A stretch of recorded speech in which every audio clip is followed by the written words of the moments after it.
was a tremendous guest that we had on the other day. So we had a great conversation. And I'm just going to warn everyone that I'm going to be a little bit zoned out at times. I will be interacting with the chat, of course. I will be giving my take on the NFL draft. Now, I know nothing about the teams in terms of their personnel, their rosters, in terms of the NFL teams. So I can't make any kind of comments about, well, they should have taken a defensive end because they're really lacking there and they've lost A, B, and C, and so-and-so is about to retire. No. At one point, the NFL draft, or the NFL in particular, man, I was all into the NFL, and I knew more about the NFL than college football at one time. Not now. So don't trust me for my NFL side of the analysis. But, man, I will zone out from time to time. So keep in mind that when Mel Kiper Jr. is talking, silence. Silence. When Mel Kiper Jr. is talking, there's going to be complete silence out of me. I'm going to be listening and hanging on every word. This is Mel's weekend. I admire this guy as much as anybody in the business. I don't know him. I don't know his character, his integrity, or anything like that. But in regards to building a cottage industry, you talk about an entrepreneur, Mel Kiper Jr., love what he does.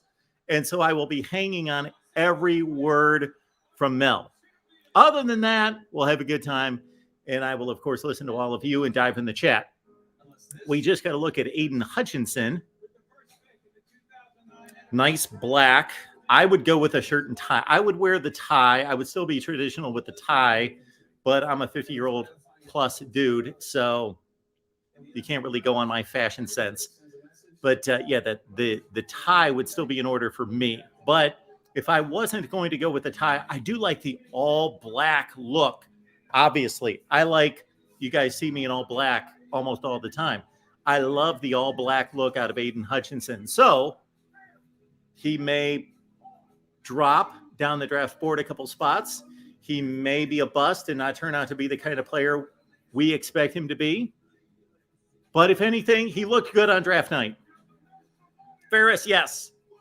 Thank you for being here. Ferris is ready to cheer on Aidan Hutchinson and the rest of the Wolverines. Probably 3 picks in the top 40 for Michigan.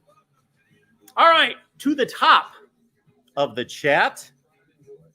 I take it you can all hear me, and I'm not drowned out by the ESPN audio. That would be the other question that I have for everyone. What is your NFL draft coverage of choice? Let me turn this down while this awful music is on. So what is your selection, your preference when it comes to NFL draft coverage? Is it ESPN? Is it ABC with the college look, which we should be watching? That's the one I should be watching with Reese Davis and company. Typically Kirk Herbstreit, but I believe he's having some, unfortunately, some health issues. So Kirk Herbstreit, I saw this on Twitter the other day, will not be covering the NFL draft this year. So thoughts and prayers go out to Kirk Herbstreit. I don't think it's serious from what I understand, but he will not be covering the draft this year. So I don't know who is flanking Reese Davis on ABC, but obviously that's the college look. And I normally would be going with Reese Davis and the boys on ABC, but Mel, I can't miss Mel. So I'm on ESPN. Then, of course, you've got the NFL Network, Daniel Jeremiah and company. I don't know who hosts on the NFL Network. I would assume Rich Eisen, but I'll be flipping around. I've got ESPN on for Mel, but I'm also recording the NFL Network and ABC. All right, let's get to it. See what you got here. We're in Vegas. That's right, we're in Vegas. I have not been to Vegas since 2017. I think it was 17. Exploring with Ben, already jumped on the like. Maybe 7 or 8 hours ago. Good for you. We could use the like. We got 23 watching tonight. Hopefully many more will jump on board and watch, because don't let this take away from your draft experience. You can take it all in on TV, and you can watch and interact with me and everybody else. More importantly, everybody else in the chat. Yes, not late for the draft.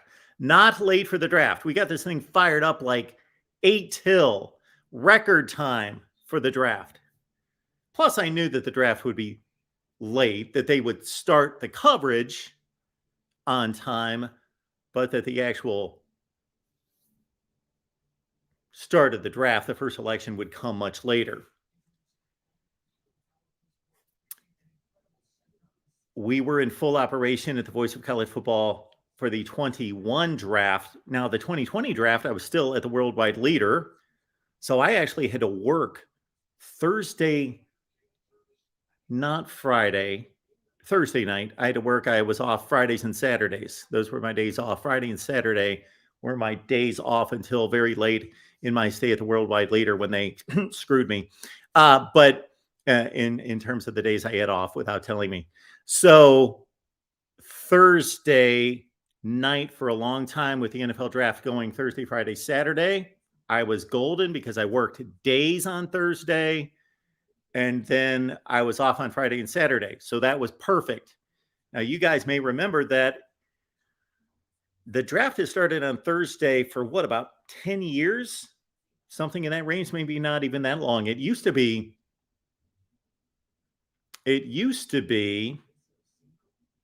Saturday, Sunday. Saturday, maybe 3 or 4 rounds. That's when it was a 12-round draft, too, which would have been maybe 15 years ago. And before that, I've told this story many times, and my guy might be watching right now. My good friend Brent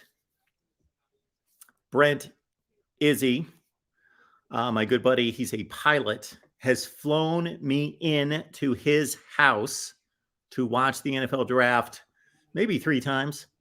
And before that, when we first knew each other in Mississippi, he was a draft junkie, nerd, geek to the max, would study and prep for months in advance and would have a folder. This is not pre-internet, but early internet, would have a folder that thick and would be all prepped for the draft. And we would sit for the entire weekend and watch the draft and just gorge ourselves with junk food. Good times. So I did text back and forth with my buddy Izzy today about the NFL draft. And he said, you know what? I'm going to watch the NFL draft, but I'm a little bit jaded concerning the NFL and sports. And I'm a little sour on it right now. So I'm not going to take the joy in it. But for nostalgia purposes, I'm going to watch the NFL draft.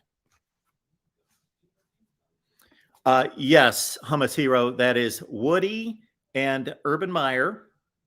And I have to do this discreetly so you guys aren't checking out. I'm not going to turn my back on you considering where I need to go. There we go. Yes. Urban Meyer, of course, and Woody Hayes. And do you know who draw that? The artist, in fact, for this cost me nothing, 0. The artist was the one and only Landry Rodgers. My son drew that. It's phenomenal. Did a great job. Okay. Are we ready for the first selection? Or no, this is going to be one of these deals where they bring out some honorary captains or something.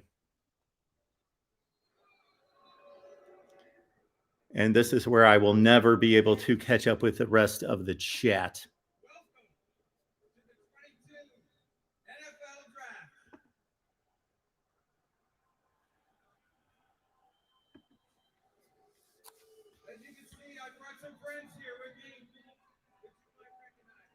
And I cannot sit like this all night. I will be backing up and lounging a little bit.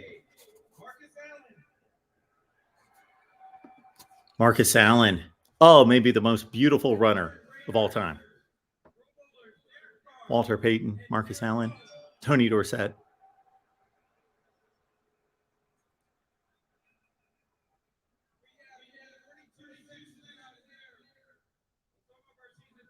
Is that David Carr? I missed who we honored here. Marcus Allen. That looks like, oh, it's probably Derek Carr. But I was thinking it was David Carr because I believe it's the 20-year anniversary of David Carr being selected number 1 overall, right?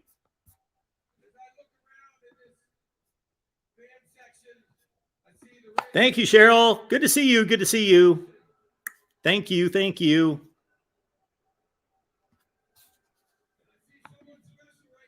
Yes, he is, David. I'm proud of him. What can I say? Who are we looking at here? I recognize him. Ice Cube. Yeah. I would have never come up with that without the jersey name on back. It did look like one of the cars. I think that's got to be Derek there. But David was drafted number 1 20 years ago. Okay, somebody's a little loud, overmodulated there. In terms of beautiful runners, David, nice call, Gale Sayers. Beautiful, graceful. Oh, my goodness.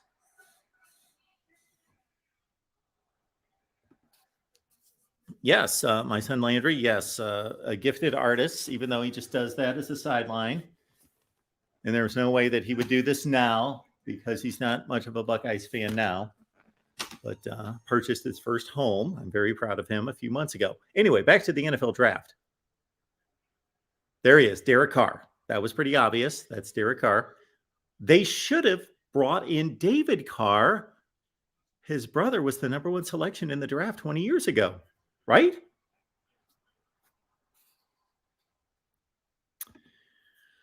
Jackson is asking, Mark, when do you think Cam Taylor-Britt will go? See, I'm not a draft guy.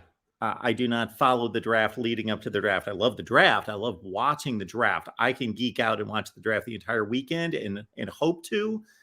But in terms of what NFL teams need what, I don't follow any of that. So I really would just be guessing. I have no idea. Not in the first round.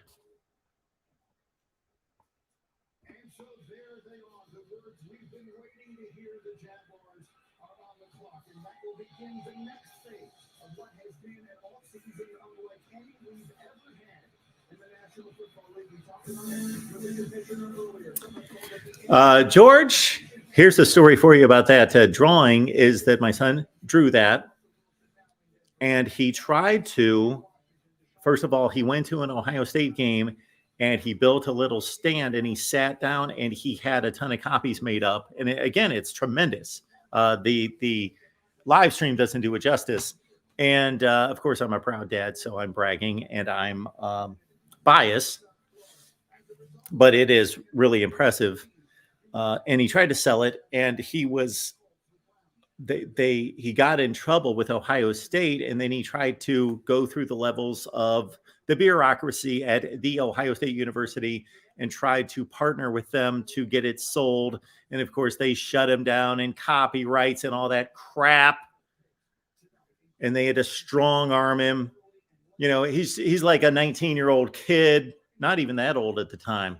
It's like a 17 or 18-year-old kid, 19-year-old kid, whatever he was at the time. Just a Buckeyes fan trying to, you know, use his skills and passion and make something nice and work with Ohio State where he could put it in the gift shops or something like that. Of course, they shut him down and you can't. So ever since then, he's been less than a Buckeyes fan since then because of that.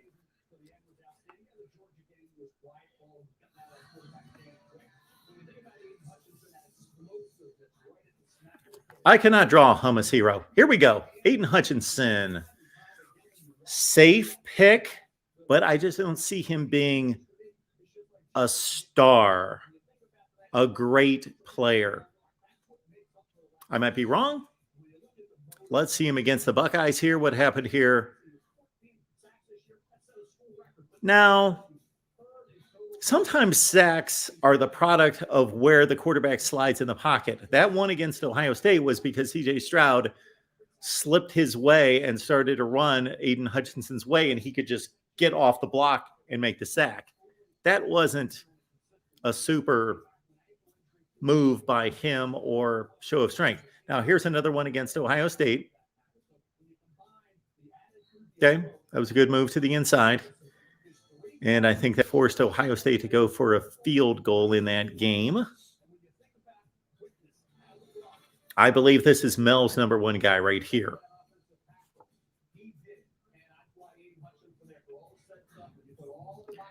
This is Jackson's first time in the live chat. We appreciate you being here, Jackson. Thank you so much for that. And I apologize for not answering your question well, but I got to tell you, Cam Taylor-Britt and the NFL draft, I do not follow the NFL from that standpoint. Don't know about the rosters or who's looking for what, so I can't answer that. Trayvon Walker, I am enthralled by his rise up the draft ranks. Okay, let's see this play against Michigan. Okay. That was impressive. Now against Florida, he's on the edge.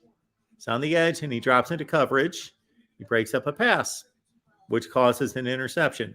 Impressive. There, he's playing inside again. He gets the push up front. I don't know what he really did there. Oh, he's chasing down the ball carrier. Did you guys see that? He rushed the passer, ball thrown back on a beeline, and chased down the receiver. Pretty impressive. Trayvon Walker, again, it's funny because I watched so much Georgia football. Jordan Davis, of course, stood out. Late in the season, I went crazy about Devonte Wyatt and how impressed I was with him. Darian Kendrick, Lewis Cine. I've been a fan of Lewis Cine for years, ever since I saw him just start to lay dudes out early in his career. Lewis Cine fan. And, of course, Nakobe Dean and Nolan Smith. Trayvon Walker didn't stand out to me. But, again, I'm not charting and scouting these games. I'm just watching.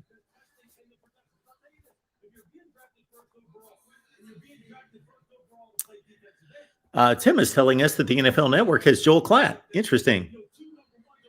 Is Daniel Jeremiah there? I would think that they've gone for the college guy to complement and supplement the NFL side of the analysis. Good stuff.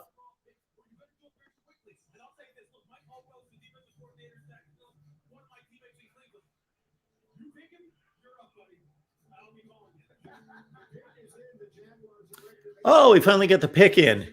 They've only been preparing for this for 6 months, and they've got the number one pick, and they don't have to alter their decision based on anybody else's move. I never understood this. The first selection taking any time whatsoever, unless you're trying to trade down. Appreciate everybody being here again. Venmo, PayPal, and Cash App. Search MarkRogersTV if you would like to contribute, or in the Super Chat right here. Again, Super Chat's available. Venmo, PayPal, Cash App. I know that you're focused on the draft, but we have to, of course, let you know how to contribute. And please hit the like button.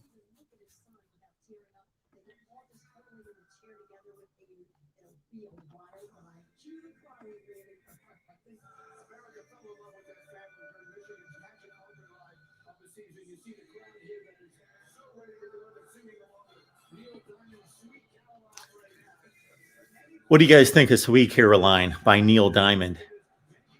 Some people love it. Tons of people love it. Millions of people love it. But there are some people that are sick of it or just always thought that it sucked. I would be in the latter category. Neil Diamond actually has better songs than Sweet Caroline. And I know that it's become just kind of this cheesy, cliched song that people just, even if they don't like it, they like it because it's just the thing to sing. I don't know why that's happened, but Ed says it's a great tune. Jackson says a good song. Okay, we got 2 overplayed by Mip. I think the song sucks myself. Forever on Blue Jeans would be a Neil Diamond song. Solitary Man. That's my favorite Neil Diamond song by far. I think that's a great song. Yeah. All right, here we go. Is it going to be Aidan Hutchinson or Kayvon Thibodeaux or Trayvon Walker? Probably Walker or Hutchinson. Here we go. The most loved person in sports at the podium. Trayvon Walker. Okay. So they went athleticism, ceiling over stability, technique, solid player, surefire, or more than surefire. I think Trayvon Walker is a little bit more boom or bust. It just means him 79. Yes, I would have traded down. I would have traded down if I was Jacksonville. They're awful. They need so much. Yeah, exploring with Ben. Good luck.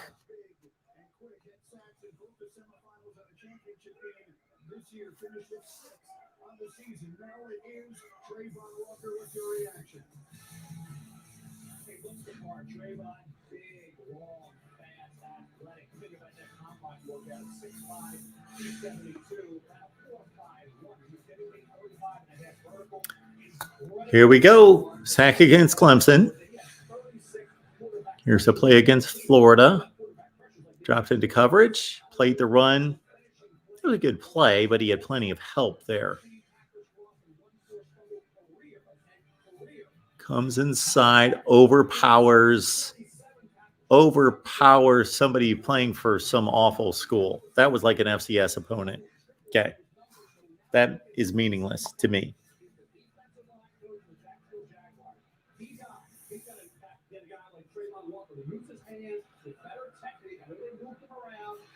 Christopher says, I bet a computer could do a better job than a scout. Well, how would the computer evaluate football play on the field? Or if the computer was evaluating and interpreting the measurements, well, the measurements would be made by the scout.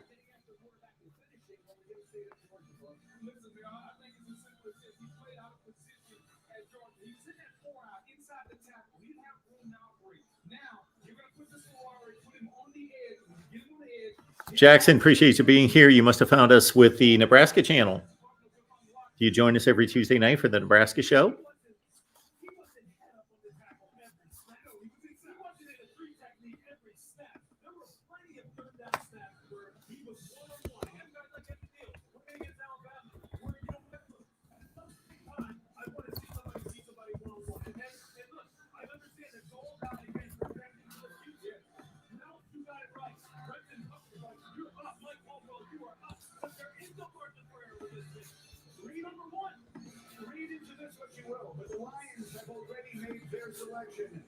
See, the Lions basically said, okay, if so-and-so gets drafted, then our guy is going to be so-and-so, or maybe our guy was not selected, so we're good to go. Our number one guy is still there. Is it going to be Hutchinson? I got to think it's probably going to be Aidan Hutchinson. Thank you, Exploring with Ben. Remember, when you shop Amazon, please use the link that we provide in the description section. Pick number 2. With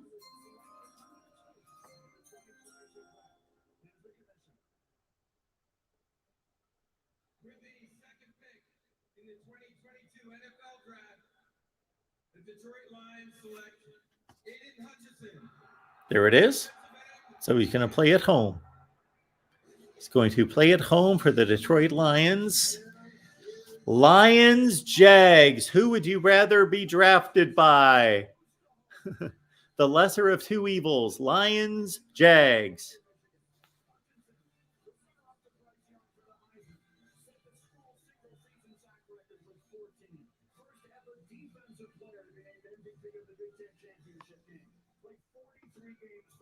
George roots for everyone.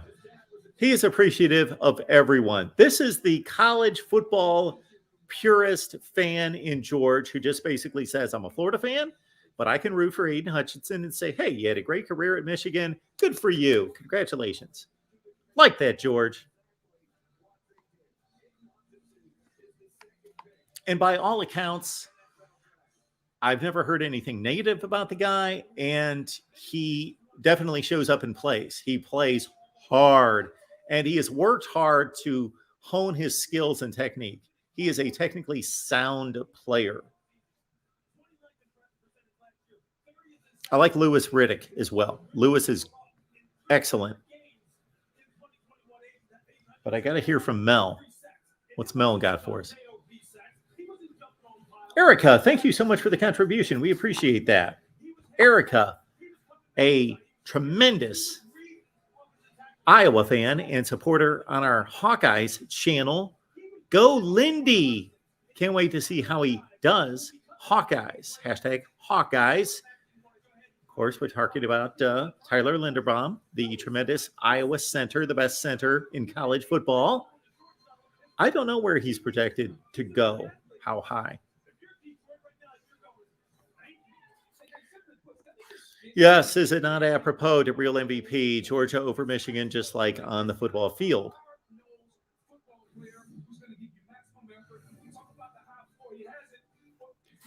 Tim and Eric going at it and exploring with Ben. Sorry, exploring with Ben. Exploring with Ben and Eric on one side, Tim on the other. Who goes first, a USC Trojan or an Oregon Duck? Here comes Hutchinson. Why are we not hearing from Mel? Arm chop.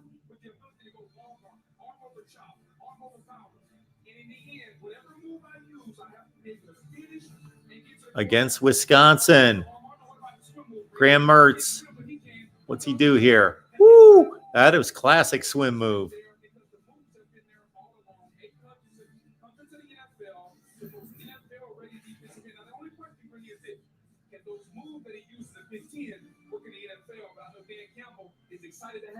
Come on, Booger. It's the Big Ten. Yes, they can work in the NFL. One of my favorite comments concerning Big Ten transition to the NFL by Kirk Cousins after his first NFL start. And they asked him, what was it like?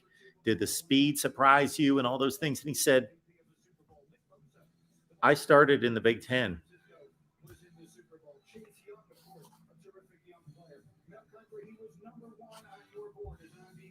Last 5 defensive players selected number 2 overall, and Ndamukong Suh. I missed it.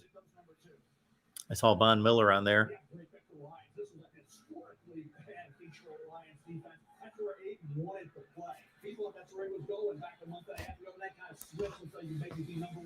He wanted to be a Detroit Lions.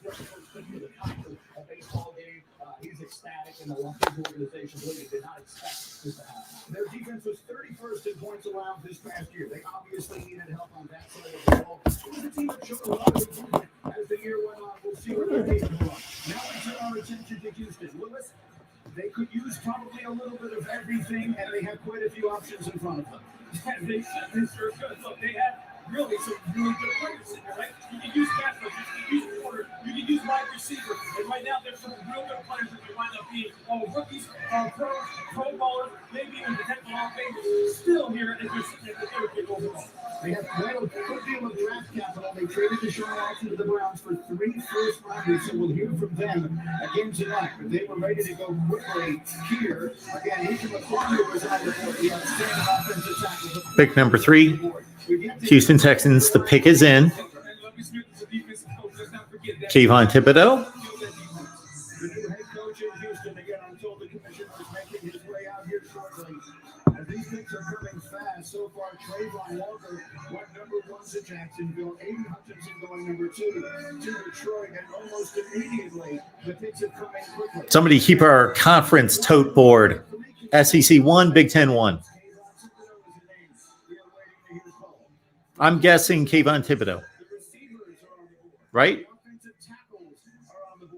The choice being made by the Houston Texans. They're clearing the stage as quickly as they can. And here comes the commissioner. Jordan's the 3rd pick in this draft.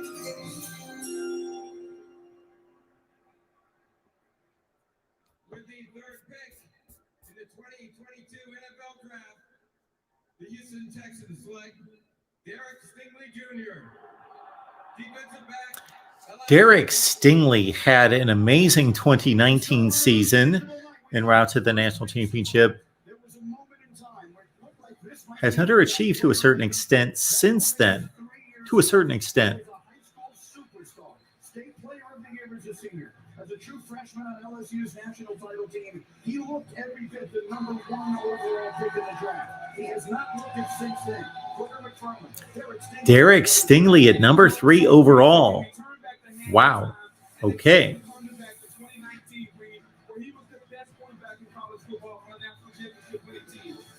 Let's check out Stingley.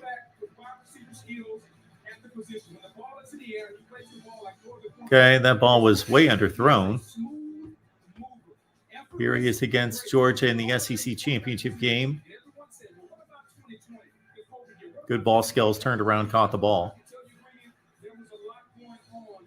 Physical, nice.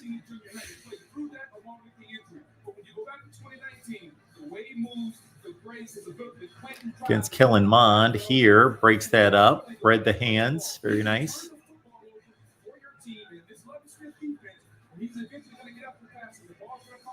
Oh, man. Now that was a nice play.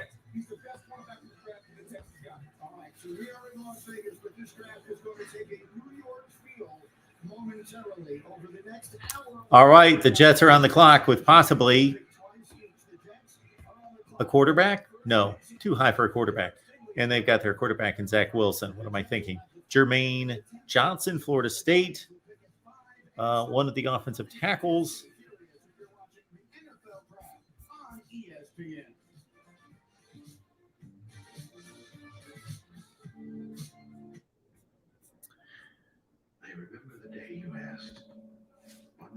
I saw this stat the other day.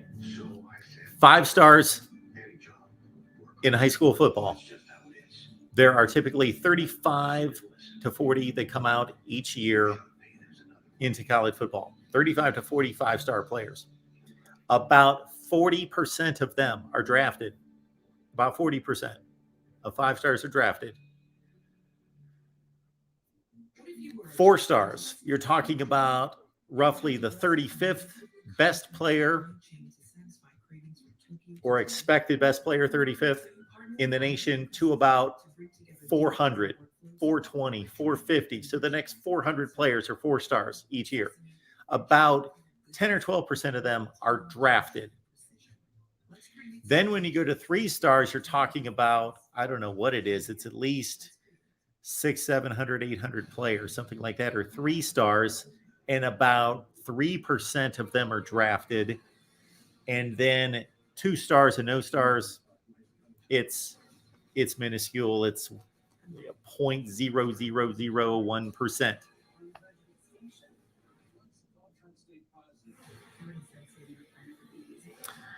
Exploring with Ben, you bring up the commercial break. I know when I was with a worldwide leader, there would be a specific spot that was purchased for the NFL draft and for the first selection in the NFL draft. So maybe that wasn't done this particular year because there was not a commercial break after the first pick. But after the first pick, or maybe it was the first commercial break after the first pick. So it could have been 4 picks deep like this. A particular spot had to be inserted, and the ridiculous amount of money that it was paid for.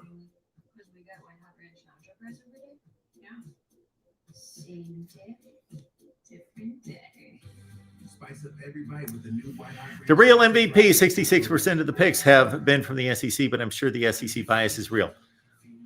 I'm going to make a prediction right now, real MVP, that the SEC will not keep up that pace.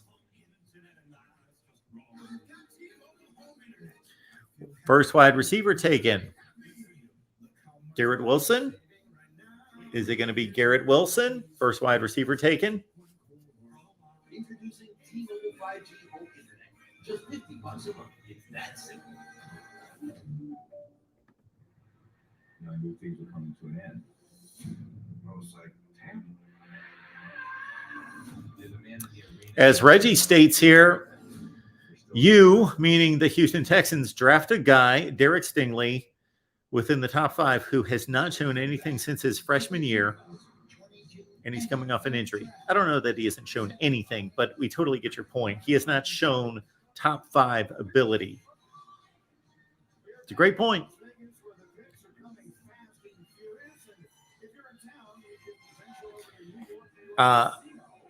Odasis, 2002.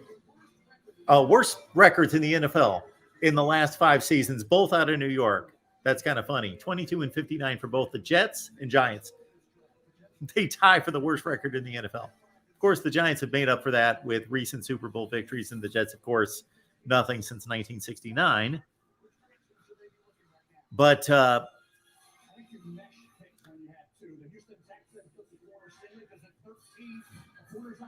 valuable comment made here, because would you rather not drop 5 spots in the first round and go 8th or 9th or 10th to a team that might be a little bit down, but it's still a good organization? They just had a bad year. They had an off year. They're in a down cycle, but it's a really good, solid organization. I don't have the draft board in front of me right now, but I'm guessing we're going to get to those kind of teams around 7, 8, 9, 10 in the draft, as opposed to being drafted by the Jets.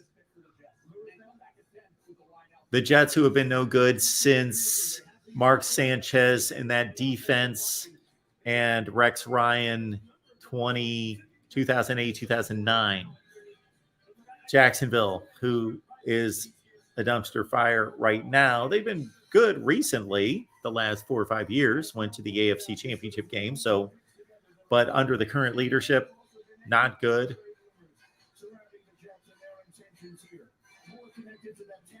I would rather earn a couple $100,000 less each year, get drafted 7th or 8th to an excellent organization, set myself up for a big second contract. Who called it?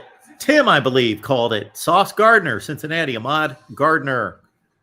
Yes. Jeff Webster, good to see you. Thanks for being here, man. Yes, I believe that was called by our guy, Tim. Okay, Erica says, any predictions for other Hawkeyes and where they may land, Mark? Quite a few declared this year. As I mentioned earlier, Erica, I do not follow the NFL draft, meaning I'm not a draft guy that preps and preps and preps for the draft. I don't watch anything. I don't read anything, nothing. It's all college football for me. I love watching the NFL, but I do not prep for the draft. So, and then when it comes to the Hawkeyes, we really should have done an Iowa NFL draft segment, and we should have done some NFL draft talk yesterday or Tuesday on our show, but I kind of lost sight of the NFL draft coming up, and we didn't address that, and we really should have. Maybe Corey has looked into that. I don't know who else would have been drafted. The defense didn't lose much. The defense did not lose. I was set on the defensive side of the ball. Let's see here. He's very handy, Lewis. When he gets to the NFL, they're going to have to teach him, because they'll call that holding, that pass interference. He's got to get better with his hands. Other than that, phenomenal players. I know what you're wondering. You're wondering, where did the sauce come from? Well, they grew up Detroit. When he was 6 years old, the longest reception against Ahmad Gardner this year was 13 yards. Granted, who'd they play? Notre Dame, Alabama, Houston.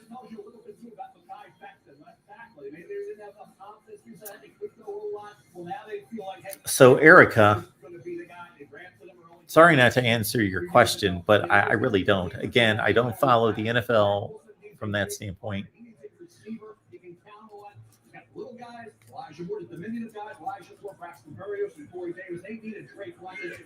So, Tyler Linderbaum, of course.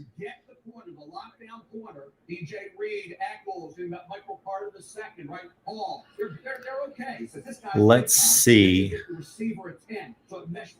Linderbaum. I'm not seeing anything else, but besides Linderbaum, there have to be others. They can take Charles Cross, put him at right tackle. They can take Evan Neal, who already started the year at right tackle. They have their choice of anybody, because Carolina, they know, will take a copy of left tackle They get quarterback, probably not, but a left tackle. And then at the next pick 7, they can get the pass rusher, whether it's Jermaine Johnson the second, Kayvon Thibodeaux. So for the Giants and the Jets, it seems I am seeing nothing on Iowa players. So for the Jets, It's all about Linderbaum. Happened on his way to the stage. Let's show you. Sauce Gardner made sort of a wrong turn. Yeah, New York City can be a little confusing every now and again. But as you can see, he took off in his moment of excitement, took off the wrong way. So we had all that in the spin moves. All that ice fighting thing, and grab my ice. But look at that. Not a big fan of the tennis shoes with suits. I still think it looks stupid. Not as stupid on younger guys, but still stupid. We'll see how that goes. We have made history tonight, ladies and gentlemen. We have had 4 consecutive defensive players go off the board. I don't see anybody popping up online. I know that Tyler Goodson, of course, opted to become eligible for the NFL draft. So he better get drafted, Erica. Tyler Goodson.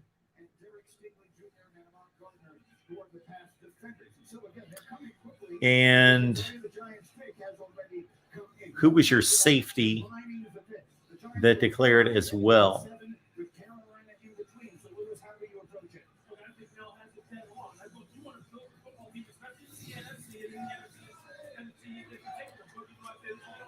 Inside out, front to back. Meaning, offensive line, if you're just strong up the middle, obviously with the New York Giants, they need a right tackle. You had to go along with Andrew Thomas at left tackle. They're all sitting there for the pick. They can have their pick at it. They can still go ahead and address their needed pass rush later on here in the first round with a couple of picks. So he's talking to Oh, look at this. My man DeAndre's here, which reminds me, Monday at no. Sorry. Tuesday at noon Eastern. We're going to be here live. Clemson Talk live. Pigskin Pete, Jason Priester from All Clemson, and our guy DeAndre, BGPO Football Funk, is joining us Tuesday at noon. We're talking nothing but Clemson. I've got a lot of great questions for these guys. A lot of great topics and conversation about Clemson football, how good it is, where they're going, quarterback situation, elite defense, Dabo, replacing coordinators, all of it. Thank you, DeAndre. Appreciate that.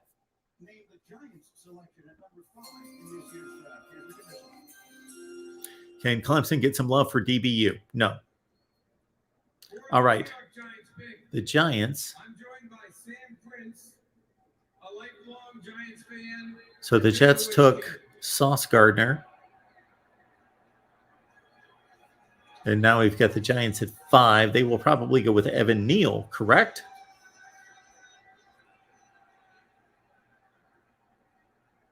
Sam, a post-heart transplant and feeling stronger than ever, as you can see.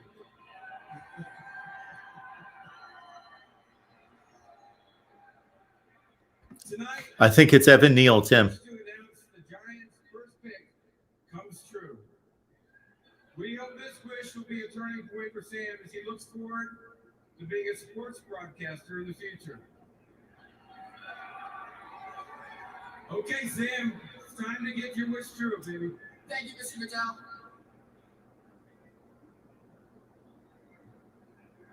With the 5th pick in the 2022 NFL Draft, the New York Football Giants select Kayvon Thibodeaux, defensive. Kayvon Thibodeaux. Okay, going to the New York Giants. I like the look. I like the look for him. I wouldn't wear that. I would look like a fool, but I like the look for Kayvon. Kayvon Thibodeaux. Boom, bust. Boom, bust. Number 1 player coming out of high school. Put pressure on the quarterback, no doubt. He did live up to the hype in college. He did when he was on the field. He got hurt this last season. The 2020 season was a shortened season. Oregon really just didn't get out of him what they needed, not because of his fault, but 2019 season, yeah. Then the 2020 season, COVID, they only played 7 games. And then 2021 played well. Let's see Kayvon Thibodeaux. We're just going to see we are just going to see, yes, lightning off the edge. This guy is so freaking quick. He looks different than other dudes. Now, there he used some power. If you notice, he's got his head up. He's looking to see where the quarterback's moving. He looks like he's very aware of. He read that. Jumped to the outside. Okay. Yeah, you got a guy that's as quick as a running back. And he's a little bit taller than the typical running back, but he's pretty much the same size as those guys too. Kayvon Thibodeaux.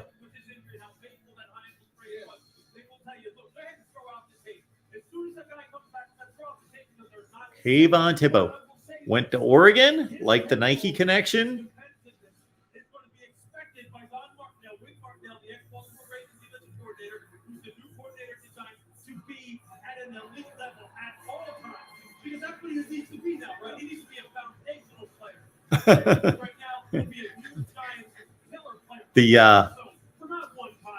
The kid gets to jump in there. That must be a thrill for him. That's great. There he is, Kayvon Thibodeaux. Wow. One of the great stars of college football over the last few years. Now here it is. 5-star.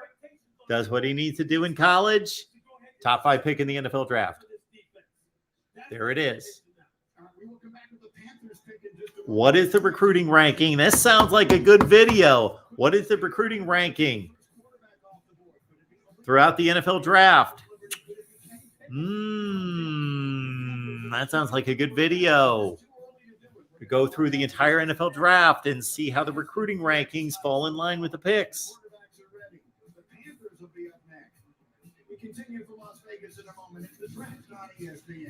Yes, Christopher telling us that Kayvon Thibodeaux did sit out the bowl game. Yes, he did. So thus far, of course, you got Trayvon Walker out of Georgia, would not sit out the playoff games and the championship game. Aidan Hutchinson did not sit out the playoff game. Then we had at number 3, who was at 3? Oh, Derek Stingley. I don't think he played their bowl game against Kansas State. I do not think. I don't think he played.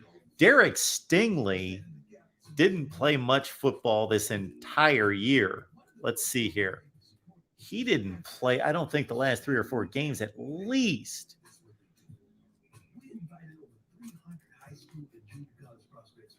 Rowdy, appreciate the super chat. I'll get to it in just a second. I want to check out Derek Stingley. Derek Stingley, oh my goodness. Oh my goodness. I knew he didn't play much, but I was going to guess about 5 or 6 games. Derek Stingley, 3rd pick in the NFL draft. 3rd pick in the NFL draft. Derek Stingley played 3 games.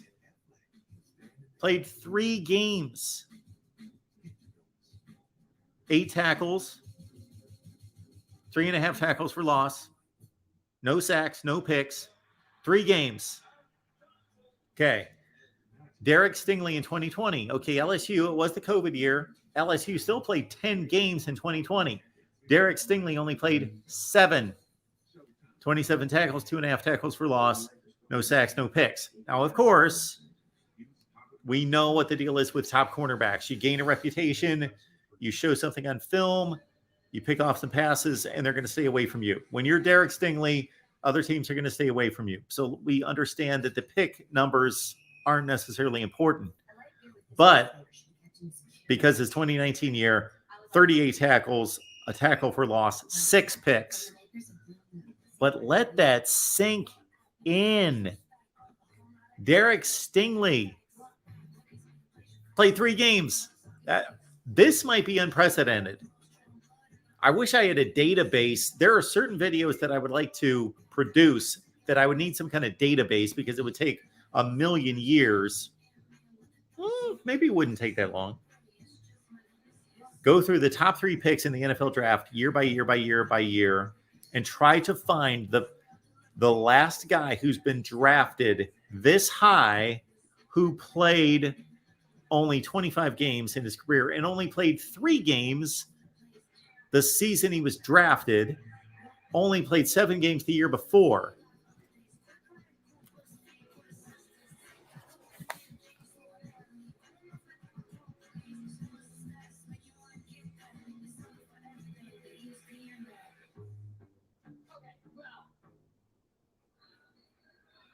back in Las Vegas, where our aerial coverage is provided by Goodyear. It takes drive to reach the next destination. Goodyear, more driven.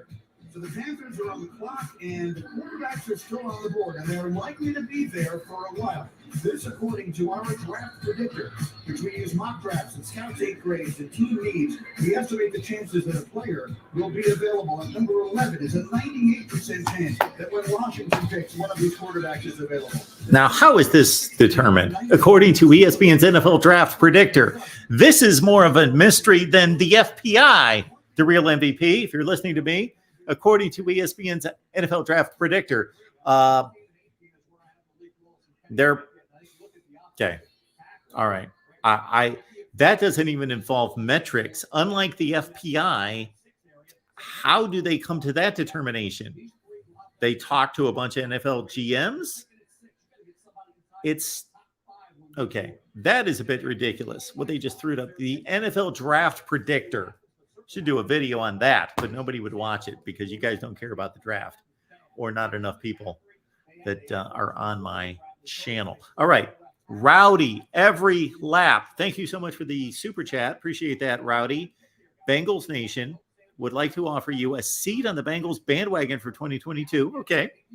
They are a fun team to watch. You're the voice of college football, so it's okay to have an NFL team to pull for. Who day? Well, Rowdy, maybe you should guess my NFL team, but understand it's not an NFL team that I'm particularly attached to. My heart is not necessarily invested fully in my NFL team, but I would like for you as a Bengals fan to guess my NFL team. Plus, understand, Rowdy, this would have been a little more attractive to me a year ago.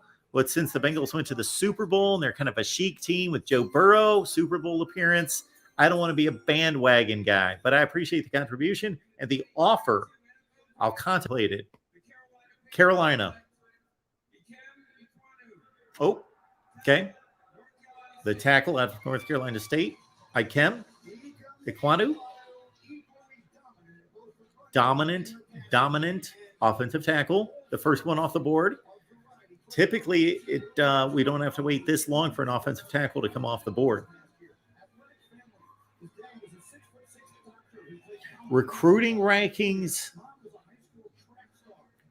in connection and as a predictor for the NFL draft. That's a video. Okay.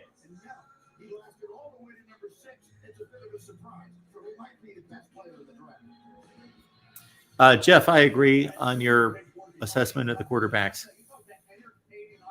Mel's up. The history of me doing this, which is about 45 years, this kid was right up near the top of the list. He just destroyed people. He played an aggressive brand of football. This kid really came ready to play every week. The improvement was as a pass blocker. We knew he could drive defenders off the ball, take them out of the stadium. Wow. We knew that. Could he protect the quarterback? He's taking guys off the field, like lifting them off the field, off their feet. Simple to me, he could be a great pro right away. Got long arms, 6'4", 310, ran 4'9". That was nice. The technician he is this year, that was nice. I got to credit the coaching staff. They really turned him from last year to this year into a much better player. Look at this outfit. This is an interesting. So he's got one lapel, and it's got green stripes. Is this in support of Ukraine? Maybe. But again, Rowdy, thank you so much for the offer. I will contemplate it.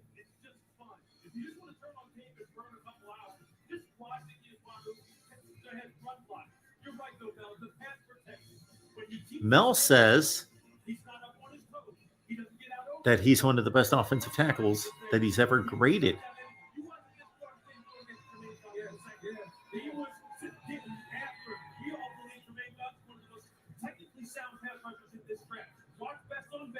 He showed up. But I think for Carolina right now, they're going to eat a lot of hot dogs, have a lot of dinner down there. They're going to pick for a while. Have some fun.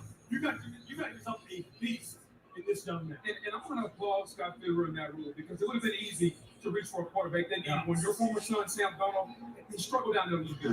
But at some point, they made the best pick, really. They got the best player. So I'm going to Florida, Carolina. They didn't take the cheese. They didn't take the bait. They took the best player and not the best quarterback. By the way, we've mentioned that the corner goes by the nickname of Icky. A coach gave him that nickname because he said he looked like Icky Woods. And now the big fellow's going to David, Icky shuffle a very good to see you. Yes, the top 5 picks all on the defensive side. Yes, so that, how many times when we get to late November, December, we start watching the NFL, we see offensive lines just getting obliterated. Right, yeah. We just know that that's what you have to have. When you have the 5th worst pass block win rate in the NFL, it's kind of easy, right? It's easy, especially an offensive tackle. Most important position on the field as a group would be the offensive line. More important than the quarterback. There's 5 of them. More important than the quarterback.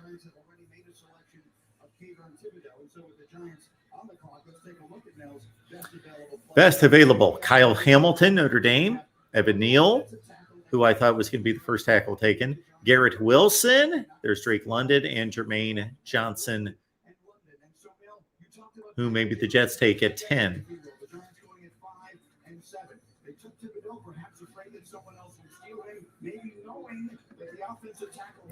If the Bengals were a stock, everyone would be buying, says Rowdy. Well, everyone should have bought. This is the problem with people in the stock market. They'd be buying now, and now would not be the time to be buying because they just went to the Super Bowl. They can only go down. They can only go down. You don't want to buy them now. You wanted to buy them last year at 4 wins.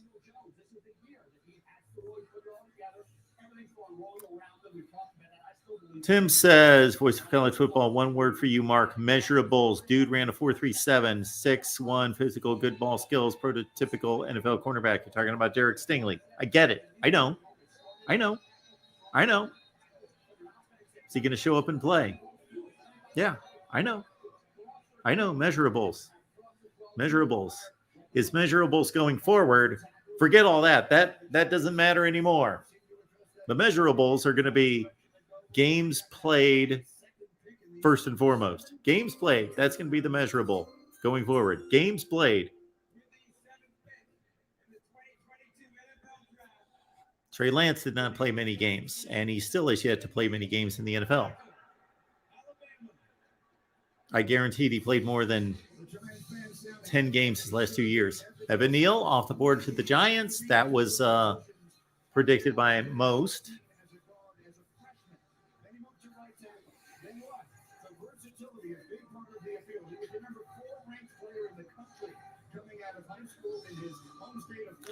Oh, that's right. They had that COVID issue. North Dakota State, his last year, he only played 1 game. He played 16 the year before. So he played 17 games his last 2 years as opposed to 10 for Stingley. And also understand, with a quarterback, you're going to have a whole lot more tape in 17 games than you are with a cornerback playing 10 games.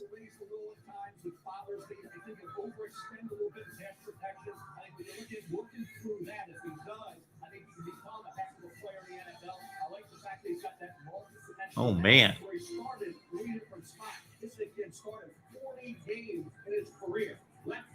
This is impressive what he's doing against Georgia. This is really impressive. All this game tape in the SEC championship game. The last 2 blocks before that pass to Jamison Williams, the last 2 blocks by Evan Neal were like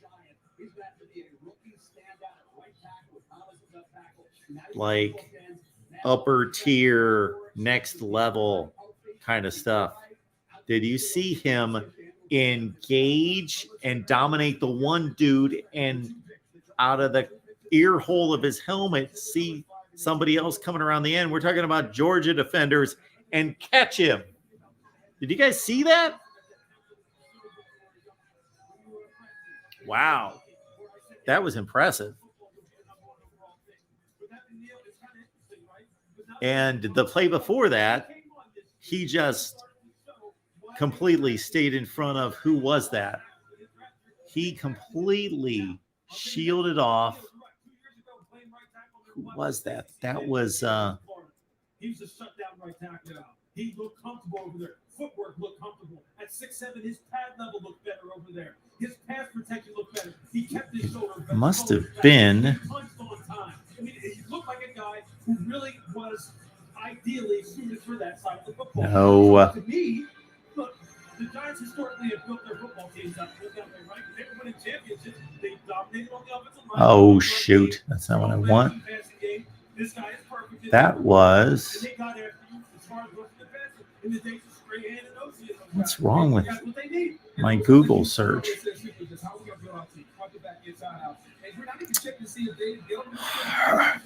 seems like a gentleman draft. Big team, a defensive end, and an offensive lineman. We're going to build up front, getting value, getting best. Okay. In order to move the football or stop people, you have to do it about Trayvon Walker. Trayvon Walker. That's who he was blocking. Trayvon Walker. I tell you that what they showed from Ekwonu and from Neal is just crazy good.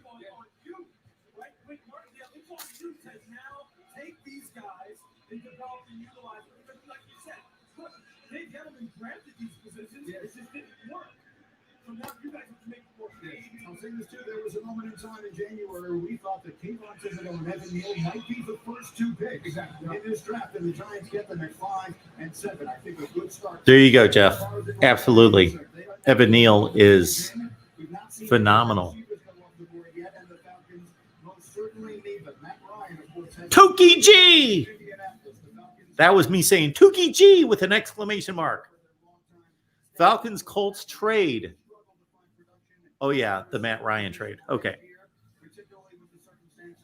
Matt Ryan to the Colts, trying to get a Super Bowl before he has to hang him up.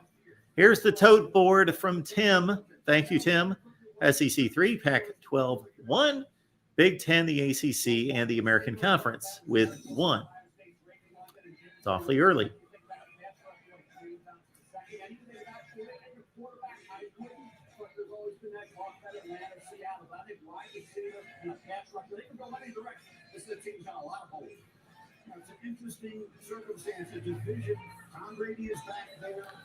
George gives the thumbs up to the Giants in selecting Evan Neal. Well done. Spelled Neal wrong, but that's okay. Well, David, the Giants have been so awful for so long. It's got to be in the trenches that they've been bad. I don't watch a lot of Giants football these days. Atlanta, here we go.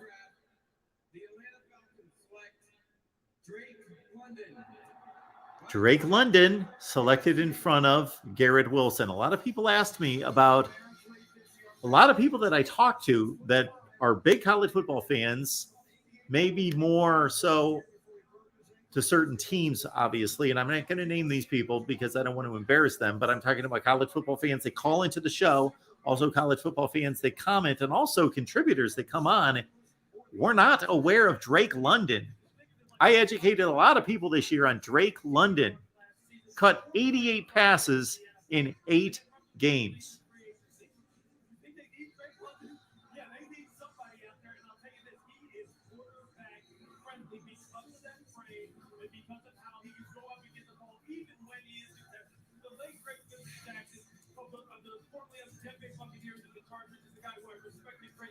That's who Drake London reminds me of. And just watch some of these plays as far as his ability to go up and play basketball and just take it off of the quarterback's head.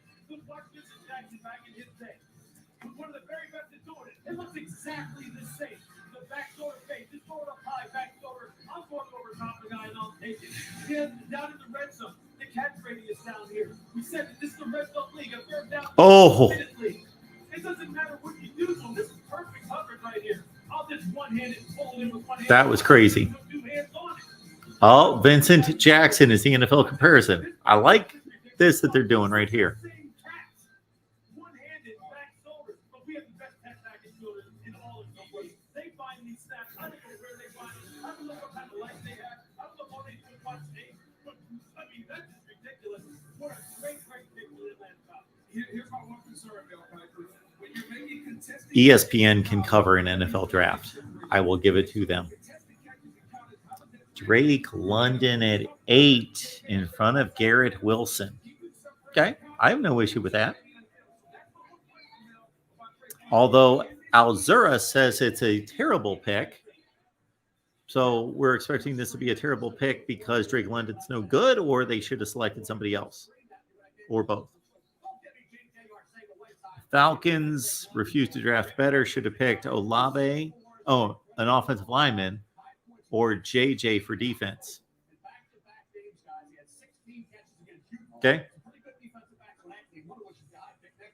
And then he had 15 catches the following week against Notre Dame, okay? And that's the only guy in history of that program that had over 15 catches twice in a season. Drake London, incredibly productive. He got going through the process. He wasn't healthy. Caught the fractured ankle, then the hamstring. But I think the Falcons, we thought the Jets.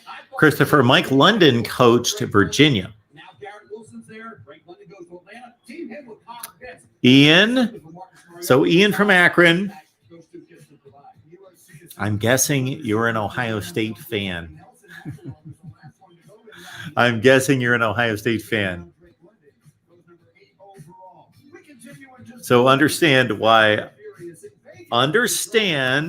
don't hate me for this, but just understand why I take your comment in a certain light. Just understand that. It might be valid, it might be reasonable, and it might be unbiased, but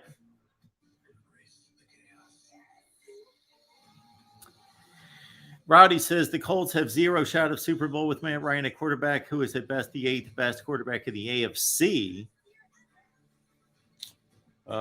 Allen, Mahomes, Lamar Jackson, I guess. Yeah.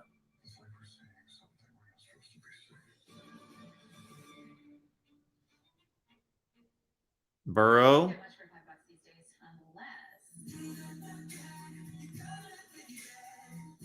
Herbert, Carr. Okay. I've got 6. You've got one more. Okay.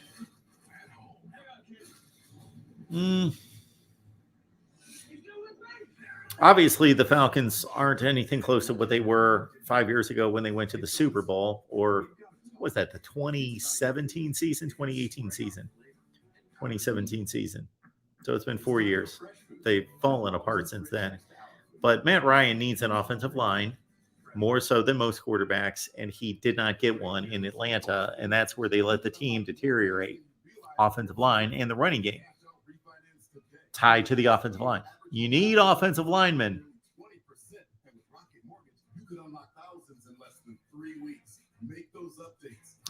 Russell Wilson now with Denver. Gotcha, to real MVP.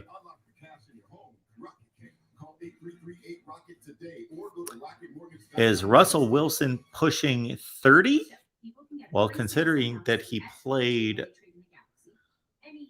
at least 3 years, if not 4, in college. I believe he played 2 at NC State and 1 at Wisconsin. Maybe he was 3 and 1. And his first season in the NFL was 2012. That's been quite a long time ago. So get a free Samsung Galaxy S22 with any Galaxy trade-in. Any year, any condition. Only at AT&T.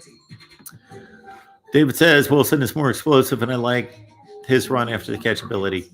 Okay. The International Bake of Pancakes. And start stacking pan coins toward free food. You get a smile on your plate. Download the app. Enjoy the rewards program today.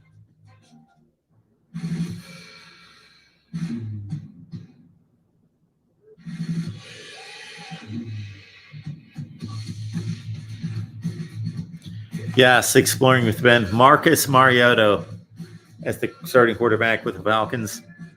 Don't have a whole lot of trust and faith that they need a quarterback. He is not a big-time quarterback. He is not a first-rate quarterback. He should be a backup quarterback.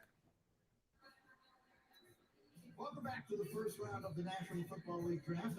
Ian flat out says, a lot of people don't like this selection. Drake London, bust. Seattle's on the clock at number 9.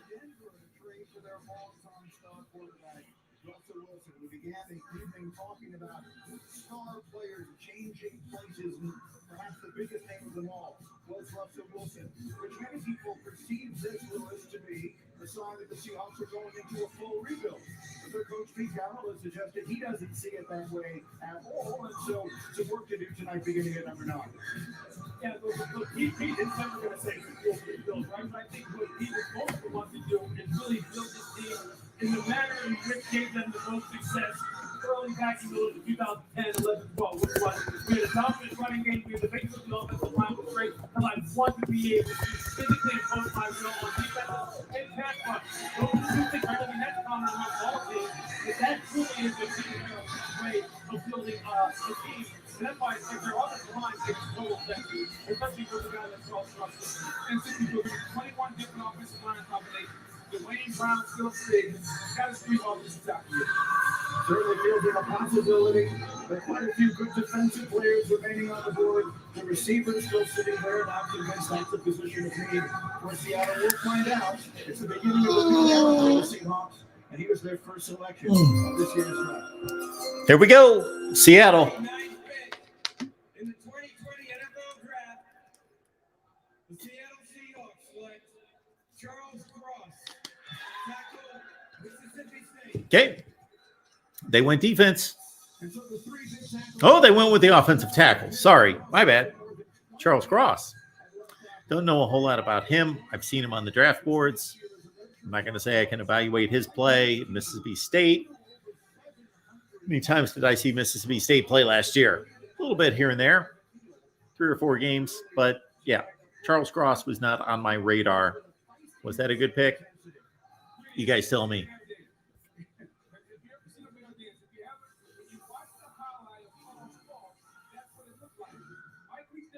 Kurt, we are doing well tonight. Appreciate you stopping by for our big NFL Draft watch party in our illustrious state-of-the-art NFL Draft studios here at the Voice of College Football.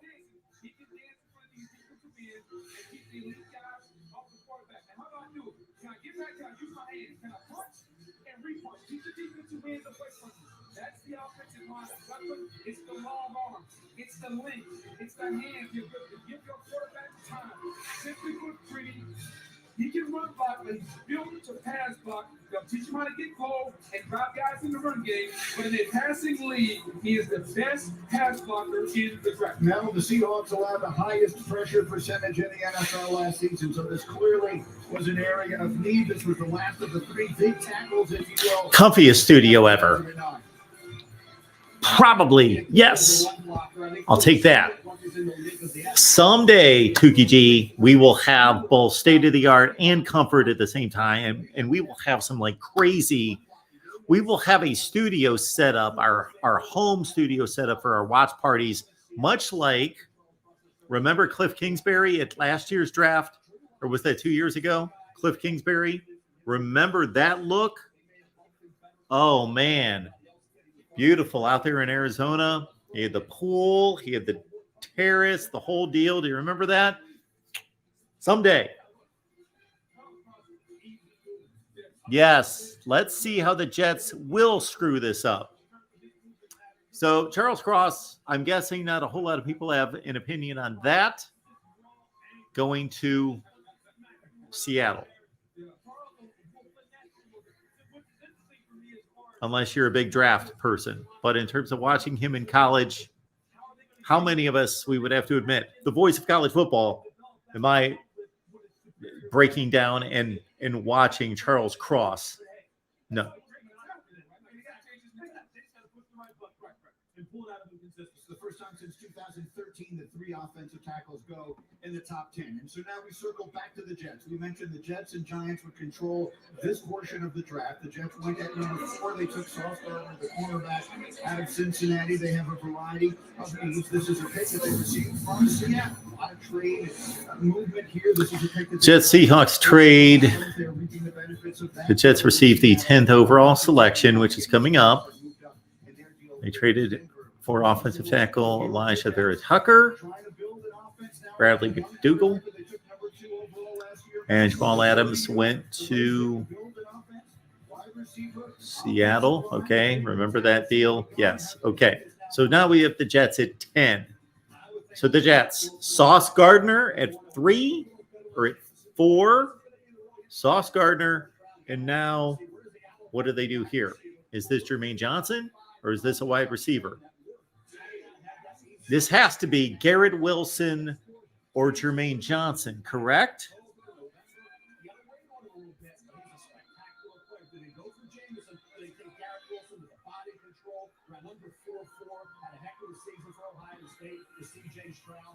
Jermaine Johnson's second pass rushers on the board, which already went soft scoring with the double up on the defense. The help out Zach Wilson. I got to believe they helped Zach. Well, Tim, the Jets did not curse Keyshawn Johnson. He did pretty well there. Came within one half of getting to a Super Bowl.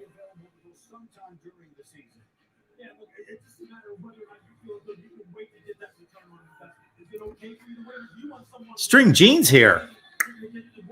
Good to see you, man.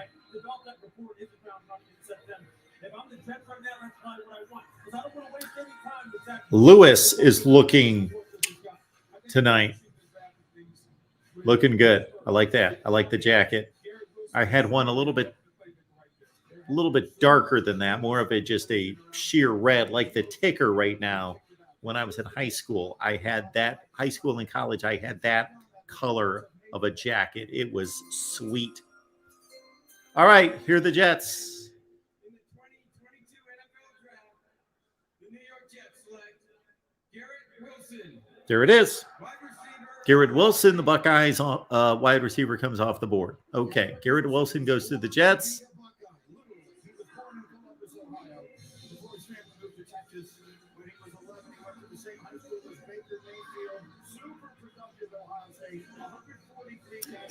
That, not the best look, Garrett. Sorry to say that. That's my own fashion taste, which isn't great, admittedly. I'm not a fashion guy, but I'm not loving your selection there. Okay, NFL draft comparison going back to Lynn Swann. I love it.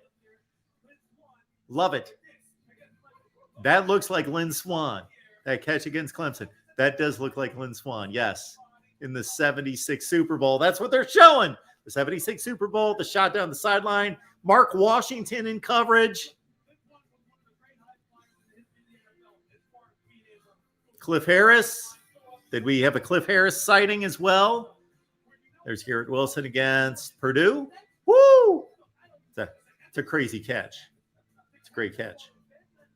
Body control. Who do we have here? All against the Broncos in the 78 playoffs. 33-10 Steelers. Look it up against Lewis Wright. There we go. Love those days of the NFL. Woo! Love it. That gets me fired up. Love that.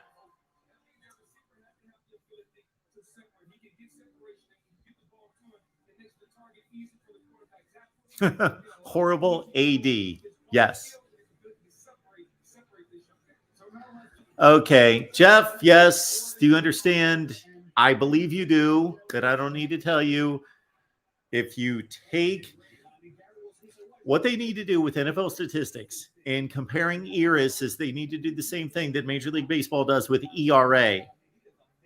If you compare Lynn Swann's statistics against his contemporaries in the same way that you would a AJ Green or fill in the blank, Antonio Brown against their contemporaries, that wouldn't be your result. And he played a 14-game season. Keep that in mind.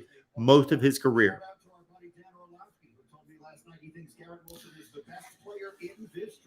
Tunes, yes, playing for the Jets, maybe not the best thing here. Thank you, Louis Wright. Yes, I remember him well. Thank you, Christopher. Appreciate it. I have not said that name in years and years and years and years. Jeff believes that John Stallworth was better. He was more consistent. He was more durable. I don't know that he was better.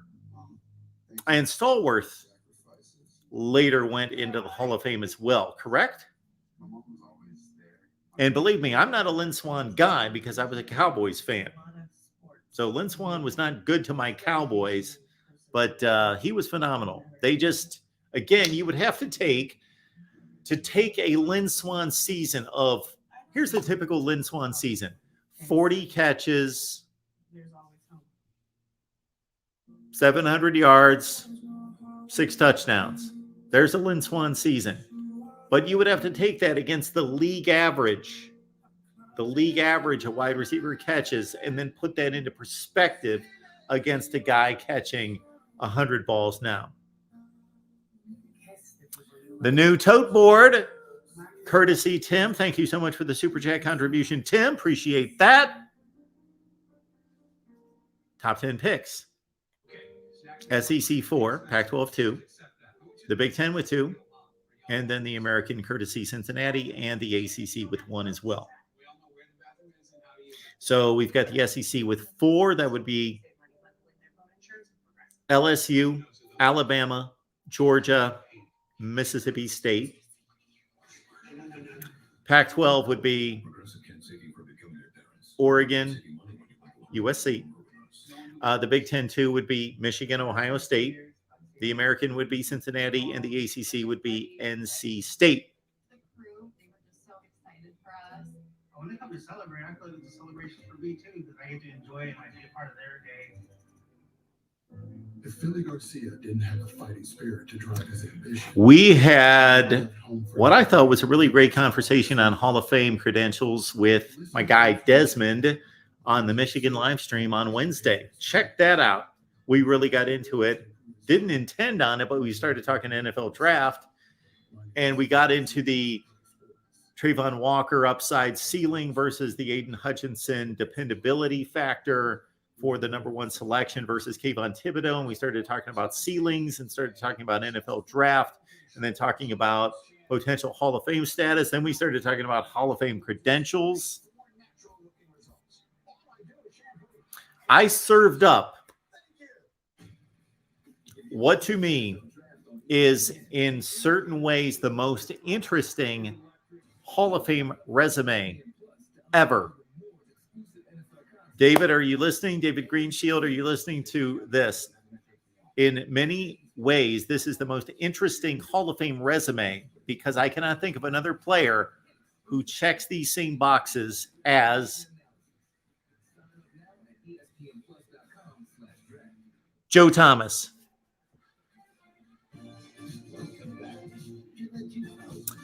Exploring with Ben. Can't wait already for Mark's Day 2 and Day 3 draft shows. I'm debating. Day 3 on Saturday is going to be also, we're going to be working against the Maryland and somebody else in the Big Ten, Maryland and Minnesota spring games from noon to 4. Tough call.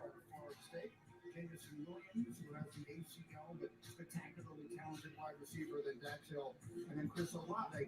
So as we were going to break, the New Orleans Saints worked out a deal with the Washington. Oh, we've got a trade.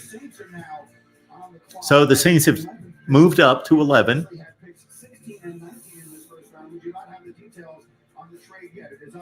So they obviously are eyeing somebody. They want somebody in particular and believe that they're not going to be there at 16. So the Saints have moved.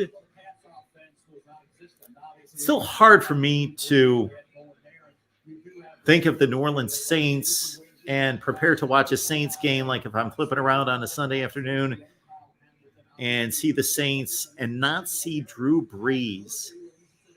It's just strange.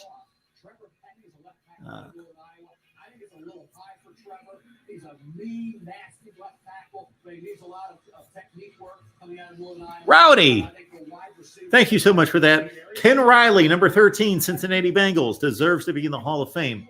A lot of people believe that. I cannot make a call on that necessarily. I caught the tail end of Ken Riley's career.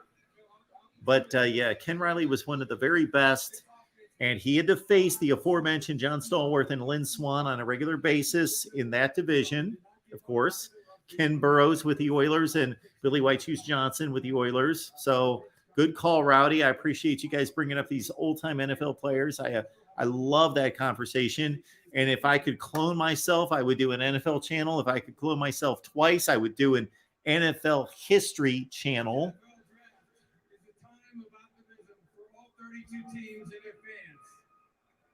we've got a similar time 2 weeks from tonight when we announce the 2022 schedule on May 12th. This year's schedule will have you guys are making too many as our Thursday night games will be selections. But Rowdy, thank you so much for that. Prime Video.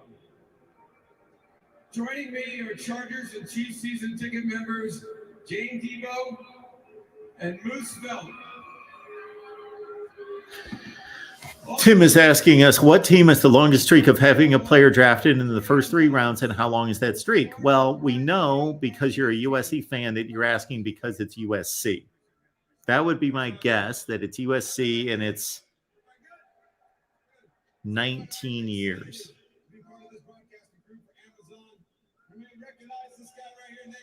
going to be helping me make this announcement for the Prime Video, which will be airing on week 2 of the NFL season, September 15th.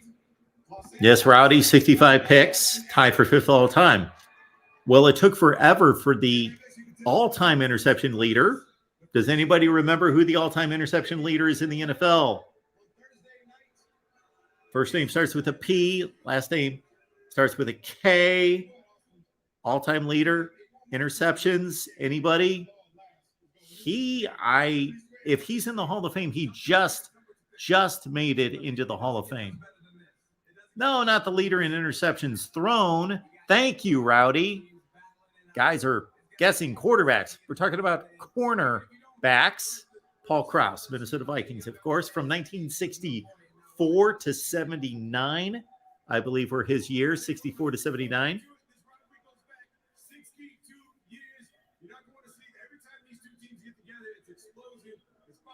Touchdowns, great defense.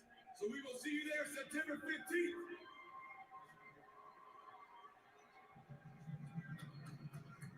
Brooke, thoughts on Tom Landry? I know where this is coming from. Yes. We could do a show. We could do a separate channel on Tom Landry because he is the greatest coach of all time. All right, to the 11th pick in the draft. With the 11th pick in the 2022 NFL Draft, the New Orleans Saints select Chris Olave. Oh, 2 Buckeyes and 2 Buckeye wide receivers in the first 11 picks. Look at that. Get your tote board going to Real MVP. Maybe the Big Ten takes over the SEC here soon. Maybe. So there we go. Chris Olave. I'm more of a Garrett Wilson guy. Not that I like him more than Olave. I just like him as a player. I think he's going to be a better player. He's more of a classic-looking receiver. But Olave, gym rat, gamer, baller, this dude. Here we go. Let's hear what Mel has to say.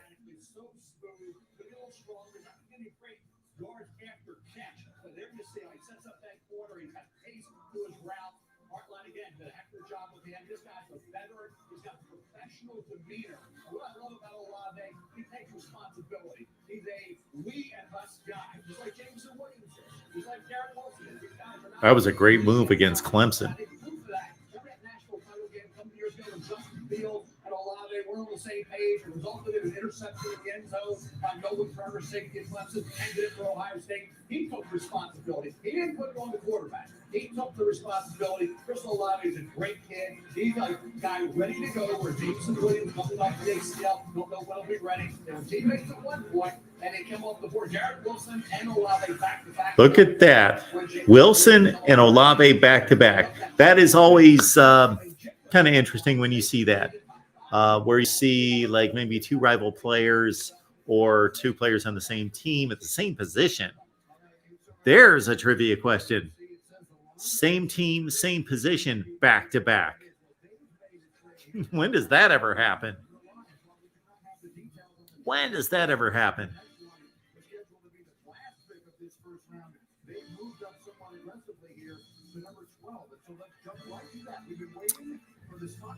Gabriel, Roger Craig should be in the Hall of Fame. Yeah, I would believe that. Yes.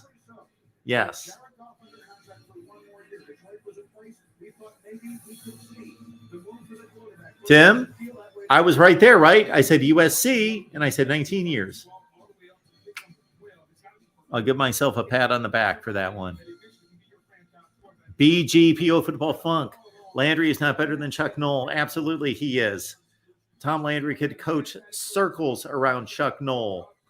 Oh, my goodness. Don't compare those two, DeAndre. There's no comparison between Tom Landry's got like more coaching skill and ability and talent in his pinky than Chuck Noll. No. No. Thanks for the contribution, but that is not a comparison to be made.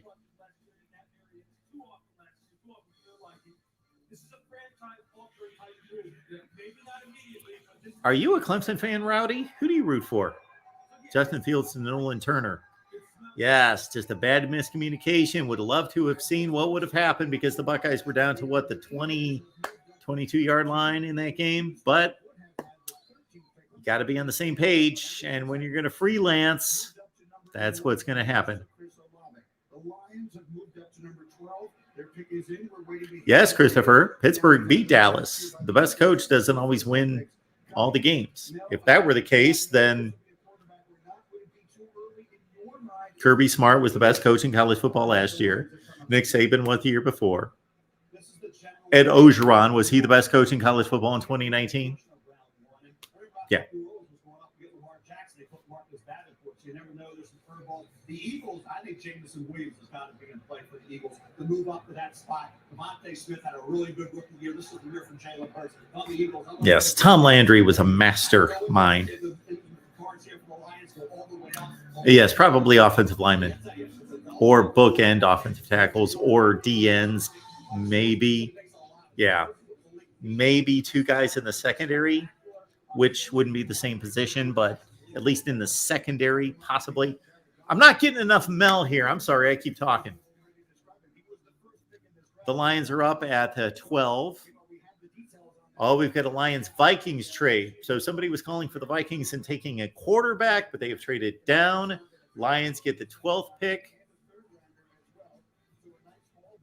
And they get a pick in the second round. The Vikings get 32, 34, and whatever the other one was.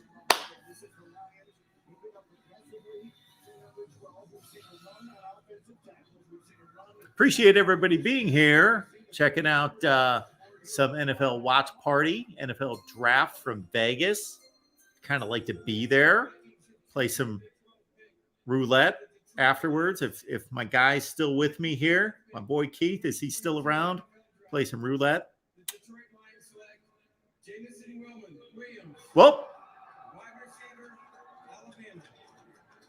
Jameson Williams, there he goes to Detroit. Another Alabama wide receiver off the board. So it was, they had 4 in 2 years.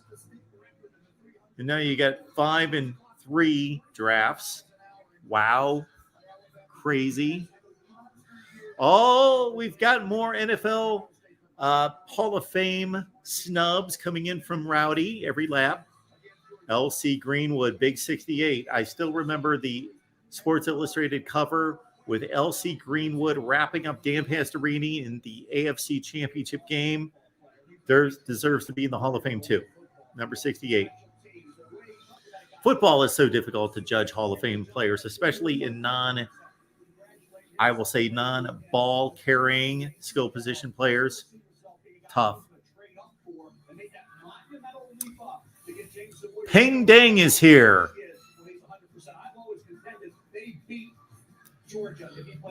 Kind of an odd request. Can you say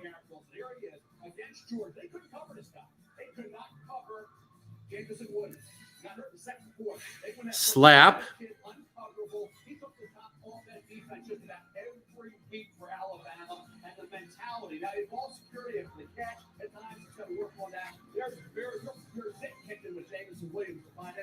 I got to see Jameson Williams here. Whoo! Look at him go. 3 wide receivers in a row. All original Buckeyes. A lot of Buckeyes fans are going to take Jameson Williams under their wing, a la Joe Burrow.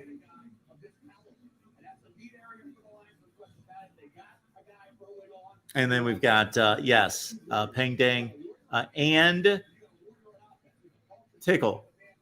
Very nice. Thank you for that. We appreciate it.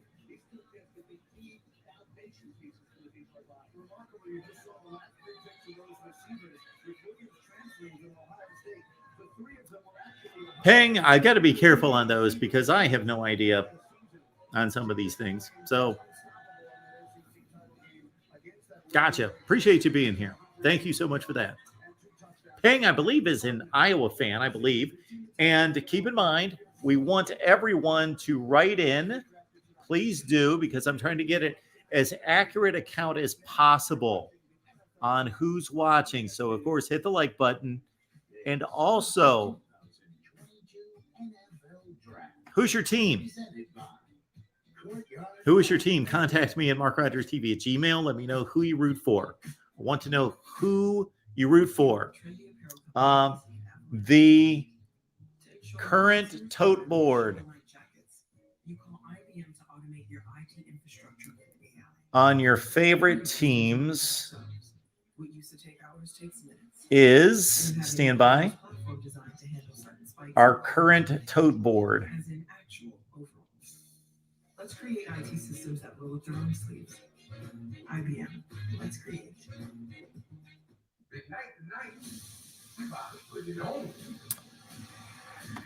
In the ACC, NC State's got one vote, one fan out there.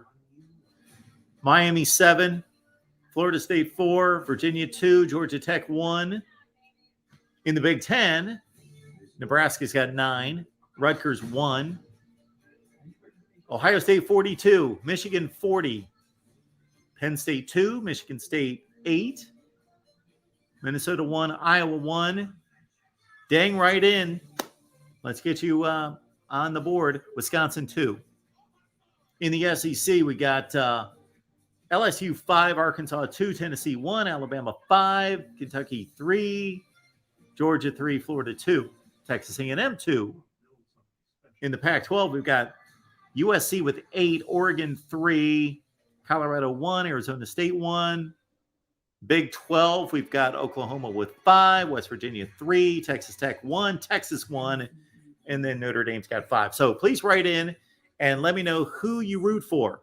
Who is your team?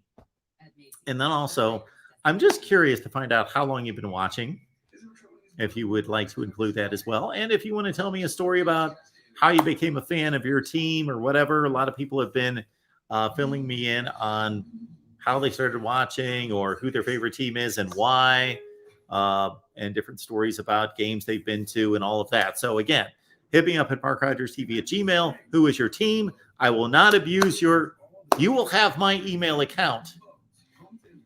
You will have my email account and address. I will have yours as well. Believe me, anybody can vouch for me. I am not going to fill up your inbox.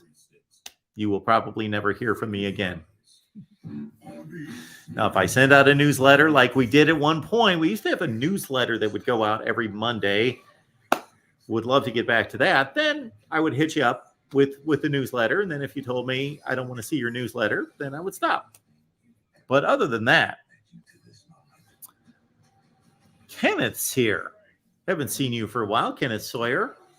Roll Tide. Good to see you.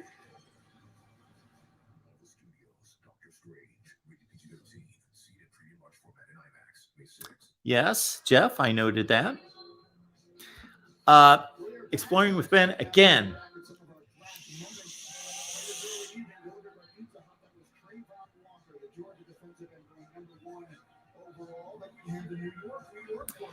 Yes, the Discord being run by the Pac-12. How can you other fans of the Big Ten and the SEC in particular, the Big 12 or shoot, the MAC, how can you possibly allow the Pac-12 to run the Discord?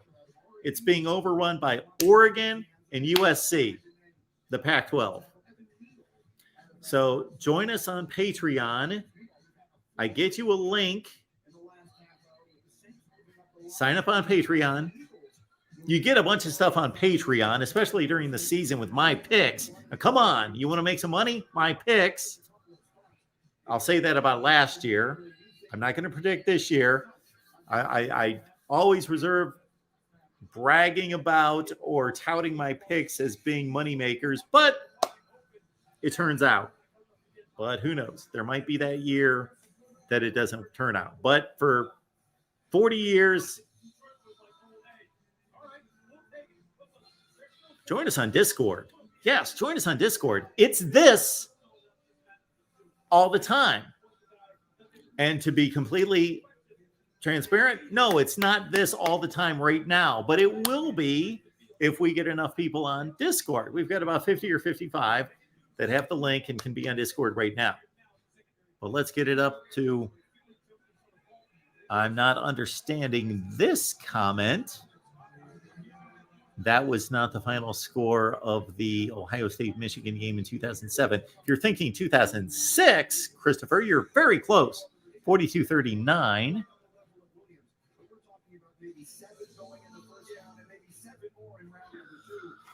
Peng, Iowa State is on my radar. I'm sorry, I cannot keep track of everybody's team, but Iowa State's on my radar. Of course, everybody's on my radar.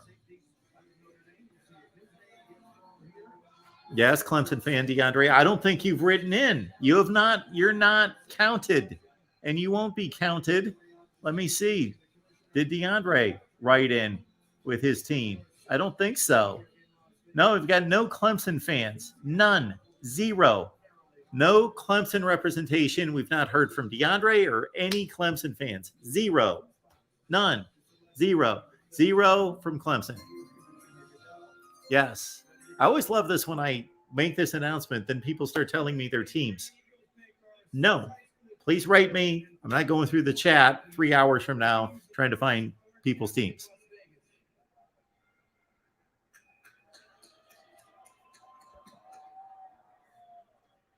All right. Eagles at 13. Rowdy, I appreciate that. You're a Clemson fan. Please write in MarkRogersTV at Gmail and let me know that you're a Clemson fan. Thank you so much for that. The Houston Texans have traded the 13th pick to the Philadelphia Eagles. With the 13th pick in the 2022 NFL Draft, the Philadelphia Eagles select Jordan Davis, defensive tackle. There's big Jordan Davis in the middle for Georgia. So another Georgia defender off the board, and the SEC with another selection. Okay. To see that dude run at the combine was crazy at his size. Crazy good. Rowdy's too lazy. Well, thank you so much for the super chat. I appreciate that, but unfortunately, you won't be counted until you. I can't make conditions for certain people, but thank you so much for that. And it's not a big deal if you don't write us in. But I would just like to get, when I look at 34,000 subscribers, and I'm like, would love to know who roots for who. And I know we're not going to get 34,000 votes in, but all right, let's watch Jordan Davis. Yeah, he collapsed that run play. This was the game. After watching them play Clemson and then watching this game against Arkansas, that was when I said, okay, this is a great defense. This is a great defense. And he tracks down Bo Nix.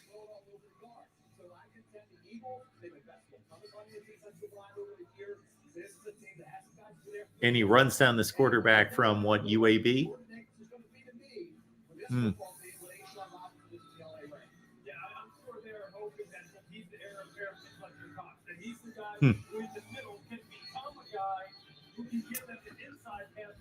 Tunes is letting us know that Jordan Davis will be a bust. Erica, yes, he is a big man. And the SEC is up now 6, 3, 2, 1, and 1.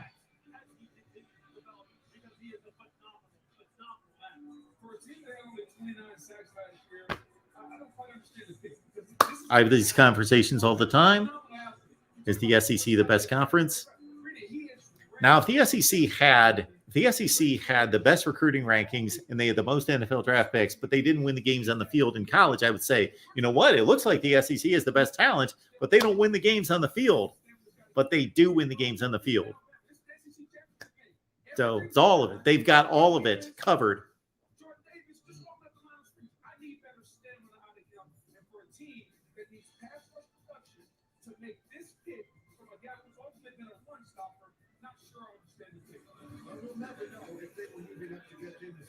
Yes, his stamina was called into question in that SEC championship game. It did look pretty bad.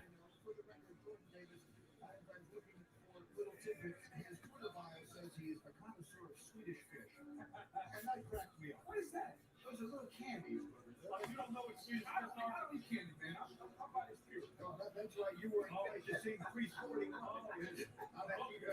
That Georgia defense spectacular, obviously. And so now the Ravens go on the clock there, Mr. Kiper, a team that you know also well, a team that was ravaged by injury last year and still managed to be playing in the thick of things until quite late in the season. A testament to how well they are coached and how good the strength of that football team is. If healthy, there's a lot of strengths there. Mel, in which direction do we look here for the Ravens? Whose take is in?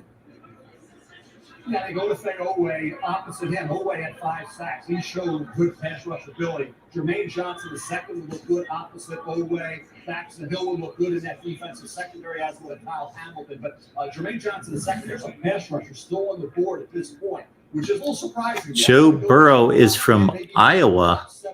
Huh? What are we talking about there? The Joe Burrow is from Iowa. Why was he born there? But then he moved to Ohio? Southern Blue Collar. Thank you, Ban. Boomer. Hit the like button. Thank you so much for that. Appreciate people that get out there and remind people. Just hit the like button. Yes, I would love to have great contributions in the super chat and would love for you guys to copy the video link and get out there on Facebook and Twitter and say, hey, join our watch party or watch this video. Yes. But the very simple thing is like button, click. I don't think it's any different for me than other YouTubers. Only like 8% of the views are also liked.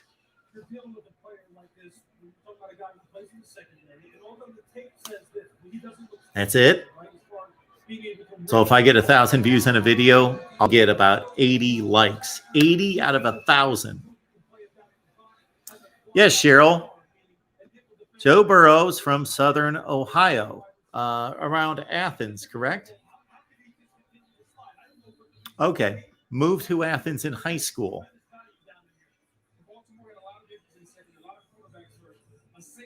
Joe Burrow wanted to go to Nebraska, correct?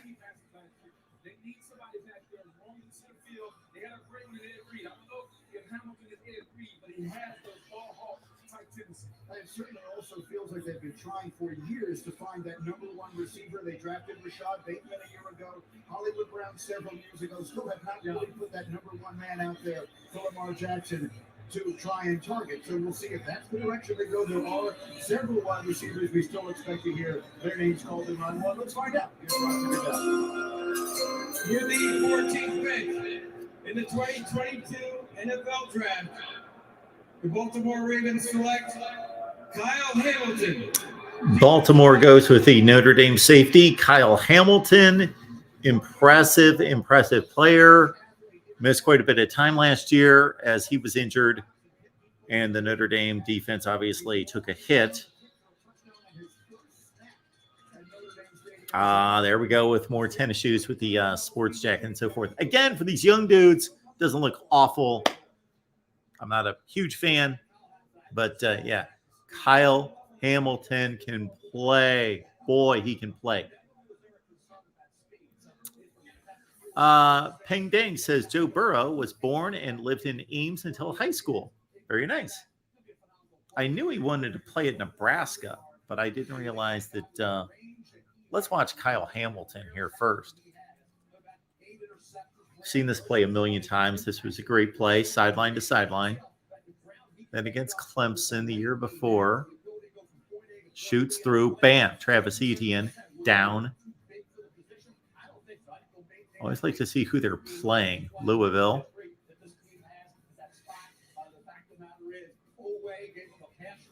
Now they got to get somebody else at some point. I'm sure Jermaine Johnson, the second, is in the discussion. But here's a guy I can say, number 2 on the board when the season began, number 4 on the board when the season ended up. He had that injury. Kyle Hamilton to the Ravens. Man, that is a good spot. Great organization. Thank you, Peng Dang. Appreciate. Speed was never a concern for the Washington Hamilton's career. That's why the big people made a big deal. Maybe that's why that touchdown. Notre Dame's on the board.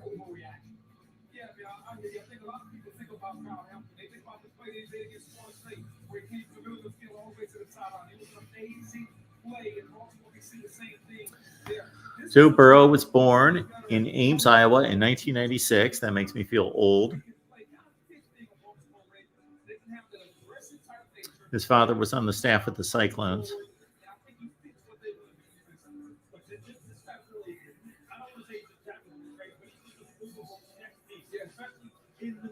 His father was an assistant then at Nebraska. That's why he wanted to go to Nebraska. Yeah, he played in high school because his father was the defensive coordinator at OU. Okay. All right. Kyle Hamilton.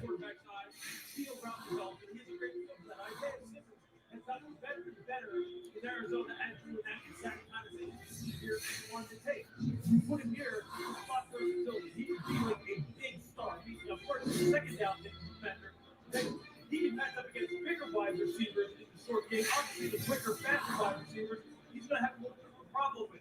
That's how the Ramsey, David Ramsey, a big playmaker at the star position, is closer to the action. He can make more plays in the upcoming passing game than you know he's a thumper against the run. That's why these kind of guys are really needed in today's game to take a place in the spot. We can see the Ravens have been busy as you take a look there at Kyle Hamilton. They gave up a lot of passing yards last year. They had 4 400-yard passers in games against them. So clearly this was a position of need. Meanwhile, I will tell you in a moment, the Ravens have traded away Hollywood Brown. I don't have the details, and it's entirely yet. The Ravens just traded Marquise Brown?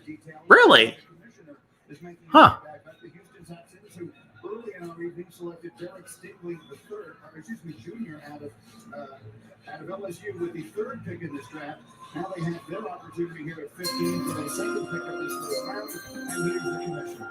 With the 15th pick in the 2022 NFL Draft, the Houston Texans select Kenyon Green.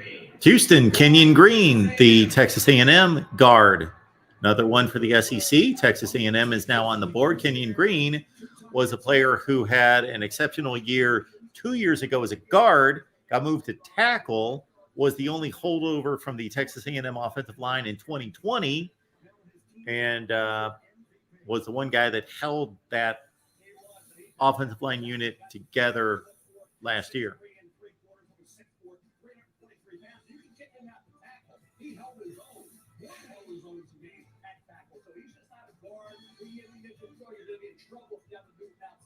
He showed he can play 4 different positions at a high level. He's nasty, he's physical, he gets after, he's seasoned, he's tough. The quick, smaller ones, he handles. To me, I think the big guys he can handle. He did a really good job. And again, he talks that 323 pounds with long arms, ran 5.12. This is a kid that's a seasoned veteran with that type of versatility. Zion Johnson, Boston College, and Kenyon Green were kind of vying for the top spot at that guard spot. And both these kids have played tackle. Green played a little better than Zion did. Zion also played center. So those are 2 guys.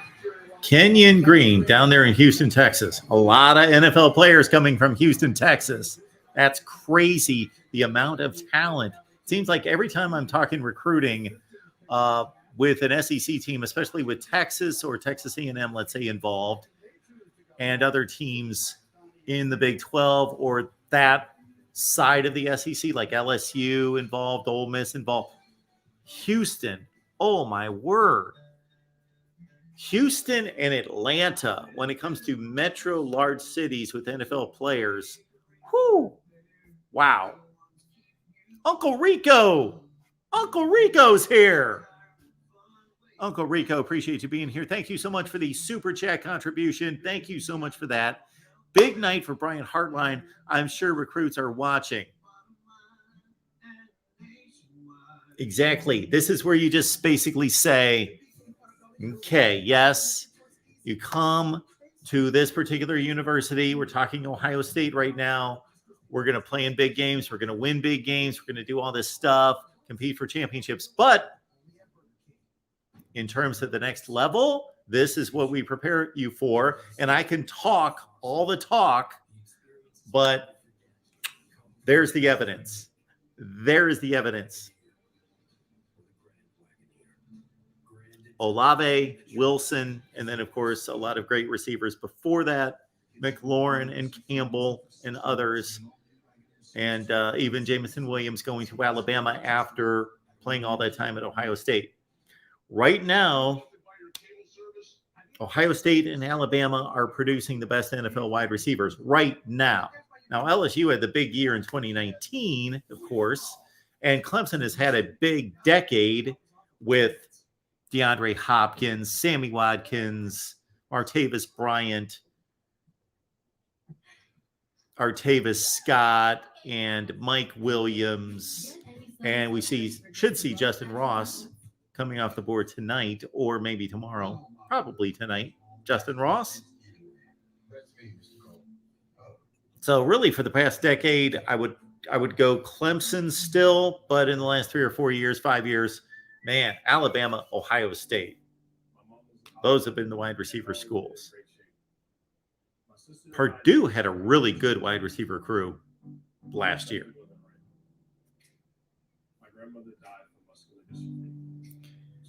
David, thank you so much. T. Higgins, of course, they're at Clemson as well. And I didn't even mention the slot guys.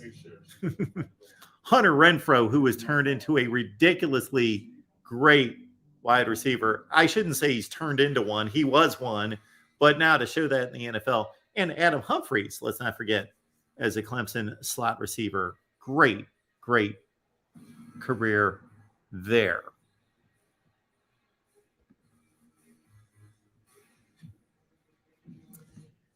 Tim has updated the board. The SEC with 7 draft selections, the Big Ten with 3, the Pac-12 2, the American and the ACC with 1 each.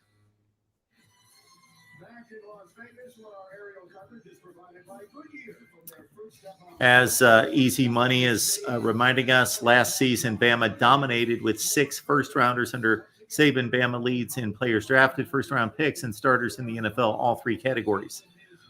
The starters in the NFL category would be difficult to be tracked. I would love to see that information. Easy Money, I would love to see that link in terms of the third category there, the starters in the NFL and what you would consider a starter. But I'm not arguing with you. But Saban and Bama number 1 since. So if we go back to 2008, so 2008 would be the first Saban draft. Not necessarily his players, but he was the head coach at Bama in 07, starting in 07. So really his first crop of players would have been in 2010. Pretty much 2010 would have been Saban's first recruited players to be drafted. Yeah, I would love to see a tote board. You know, I would love to see the all-time one. If you guys watched my all-time program rankings video, please check it out. We ran through everybody in the Power 5. We ran through all the Power 5 plus a lot of Group of 5 schools like Cincinnati, Houston, and BYU and others. Commanders select Jahan Dotson. Penn Stater comes off the board. Jahan Dotson, impressive athlete. Speed guy. Penn State takes the top off the defense, goes to the Commanders. Jahan Dotson. So another one for the Big Ten, and first one off the board for We Are. But what I was saying was, check out our video on all-time program rankings, because we ran through NFL first-round picks all time, and draft picks as well. You saw the crazy play that he made 2 years ago against Shaun Wade. When they show us highlights of these players, they typically show us more. This happens every NFL draft. They typically show us more highlights from the previous season instead of the last college football season for some reason. I don't know. I think this is from 2020.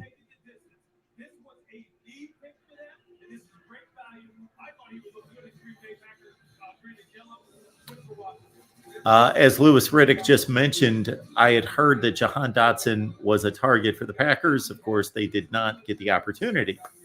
So he goes to Washington.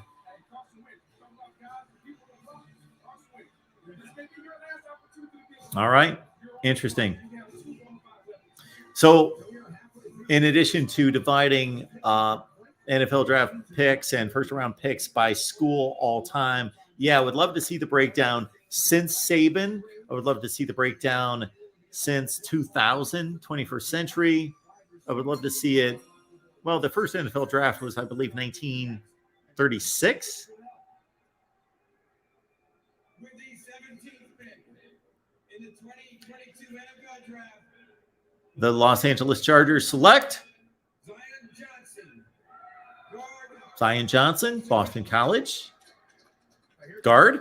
Okay. I've got no analysis on Zion Johnson. My apologies. Last year, much less a sack, and then he took snaps at center at the Senior Bowl, so he brings over a lot of options to the table as he has to in a line. Oh, Ian letting us know about Shaun Wade. Disappointing highlights against Jahan Dotson. I don't know that he played like garbage on those two particular plays. He was tight in coverage. Didn't play on the ball. Jeff Hafley making an appearance at the NFL draft. And that's a good move for him. Especially some of these coaches that are building programs need to show, hey, we get a first-round selection. Boston College. Boston College has been more successful in the NFL draft than I think a lot of people would know. Tim, I don't think you caught up on the Big Ten. The Big Ten, 4, right? Dotson, Olave, Wilson, Hutchinson. Okay, there we go. Thank you for that.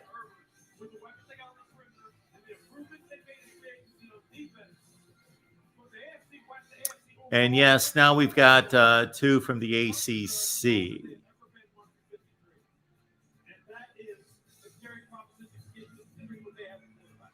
I have a stunning announcement to make here. I know maybe a lot of you watching are not on Twitter tonight because you don't want the pick spoiled for you, and thus you may not be aware until I tell you right now that the Philadelphia Eagles and Tennessee Titans have made a trade. A.J. Brown has been traded from Tennessee to Philadelphia. Yes, there you go, David. Going into tonight, Ohio State had the most first-round picks in the history of the draft with 85, USC 83. So our count is now 87, 84.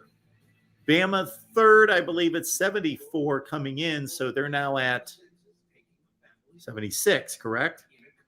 So Ohio State, 87, USC, 84, Alabama, 76.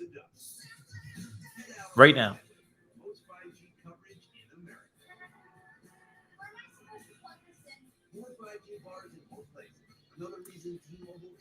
Yeah, Tunes, Hunter Renfrow, what he's been able to do in the NFL is crazy. Number 1 catch rate on third down in the NFL since 2020, 86%. Yeah.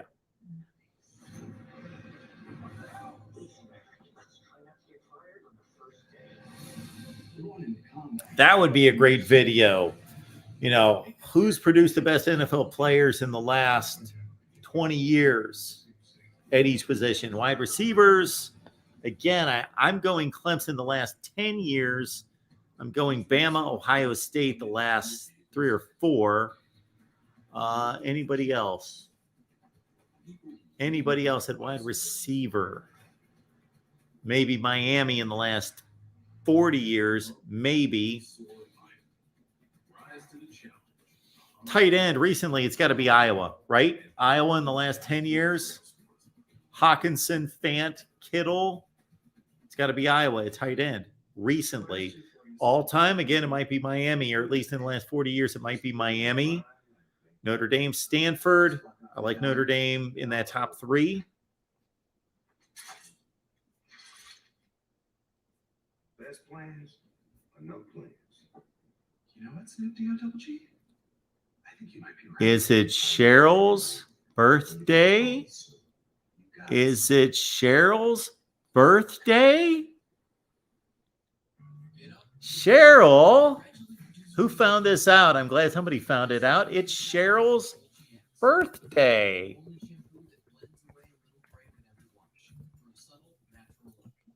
Okay. Can we coordinate this, everybody? Let's all sing happy birthday to Cheryl. A 1, a 2, a 3. Happy birthday to you. Happy birthday to you. Happy birthday, dear Cheryl. Happy birthday to you. And many more.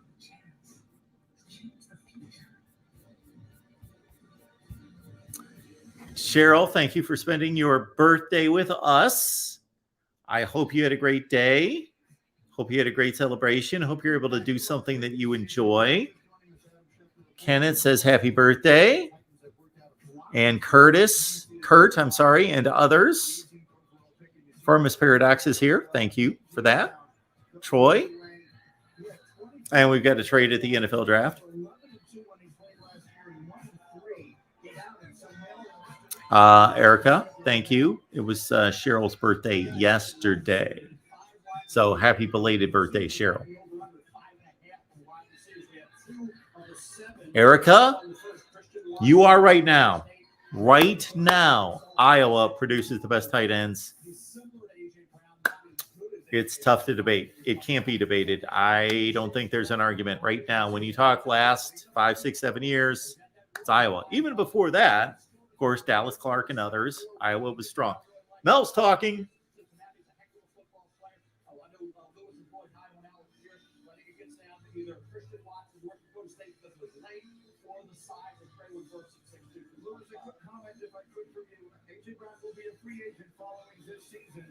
That has to factor into this because otherwise they just traded away their second best player. Yeah, look, they need more playmakers. They got Robert rosters. The Robinson, the GM said he didn't foresee A.J. Brown. He hasn't seen a season. Well, I didn't see that it's split right down the middle. Some GM say, "Look, I'll pay for the veteran." Yes. Some GM say, "Look, you get tremendous value of wide receiver recently coming out of the draft." Hey, Garrett. Garrett is responsible mostly for our Discord. So thank you, Garrett, for that. And everybody sign up on Discord. You can talk college football with me and everybody else. Discord. Go to Patreon, search Mark Rogers TV. We'll get you the link. You'll be all set on Discord. I do like Washington football team. Whoever said that too. Yes. The 18th pick to the Tennessee Titans. With the 18th pick in the 2022 NFL Draft. Tennessee's up. The Tennessee Titans select Treylon Burks. Wide receiver. Treylon Burks, or is it Treylon? Treylon Burks, Arkansas. Talked to my guy Ty Hudson just today about Treylon Burks. He went all white. So Treylon Burks, there we go. Another one from the SEC. And please be gentle. Gently press the like button. Gently be kind to your laptop, to your phone. Be kind to our YouTube channel. Gently press the like button. Let's look at Treylon Burks. Woo! Split the defense. What defense is that, though? It's an FCS defense.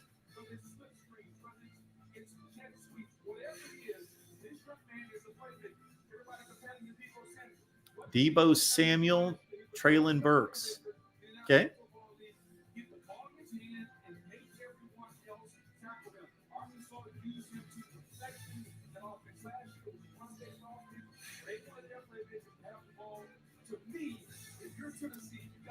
Here they're playing Georgia. Okay. This is the first time that 6 wide receivers have gone in the top 20 in the common draft. And perhaps when you consider how much money is being spent these days, NFL comparison to A.J. Brown. Isn't A.J. Brown he's just a big, huge dude. I would not want to try to tackle A.J. Brown.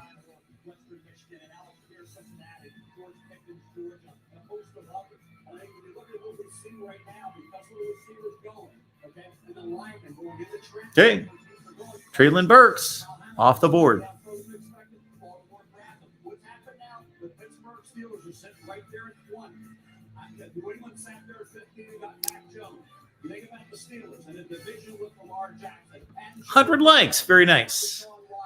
That would be out of how many people watching? Now you have a chance at the Malik Willis to slide and fall right for you at 20 with one pick. We are at The storylines in this draft. Penny Pickett as well out of Pitt, still available. Both quarterbacks sitting there for the Pittsburgh Steelers. Right now, Mitchell Trubisky. 587 views, 100 likes. What's that, about 16 or 17%?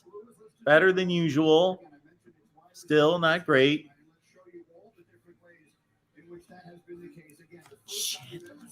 Erica, gently. It's gently hit the like button. 6 wide receivers selected tonight. Marquise Brown traded from the Ravens to the Cardinals. A.J. Brown traded from the Titans to the Eagles.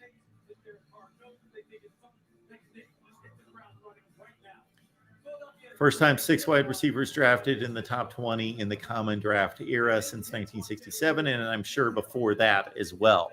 No quarterbacks, David. None, and none should be drafted at this point. It is a bad draft for quarterbacks.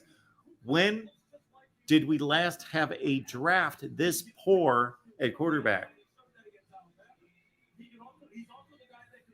I would have to do some digging on that. Shit.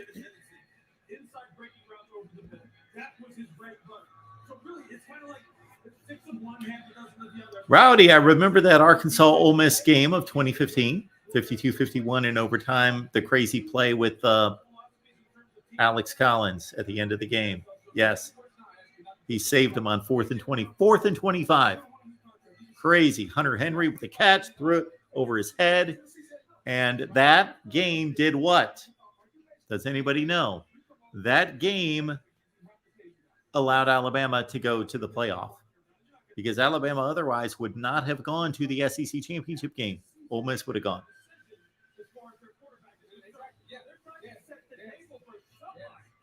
Somebody's going to go ahead and assume all of these weapons that they've now acquired and take it and run with it. So you're not just going to take it for 1 year and let it go.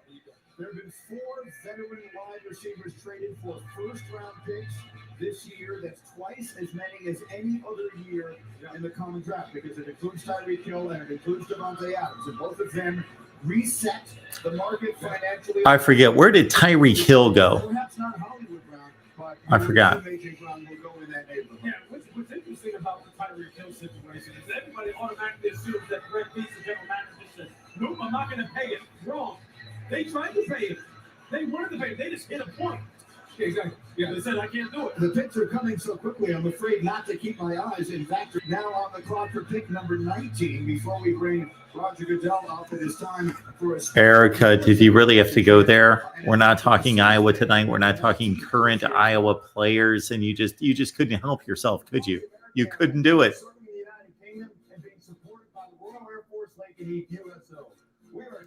Pick number 18, the Saints.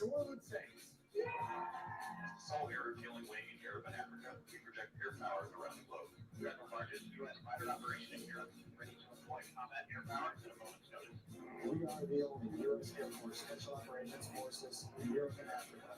With our European allies being all the Scottish. Tim, USC with the most draft picks in the common era, according to the Voice of College Football on our all-time program rankings. Yes, USC is number 1 with a pretty decent lead over Ohio State. Trevor Penning.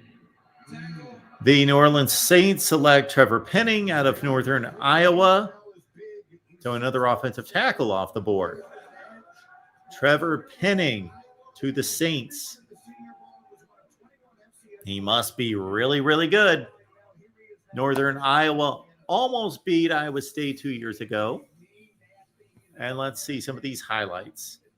And let's see who they're playing.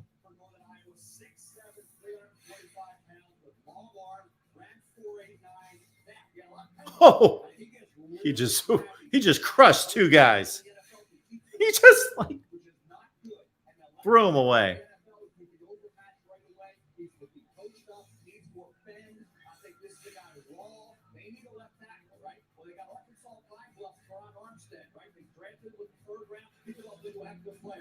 Mel is telling us that this tackle is not ready to play in the NFL right now. He's a top 20 pick, and he's not ready to play yet.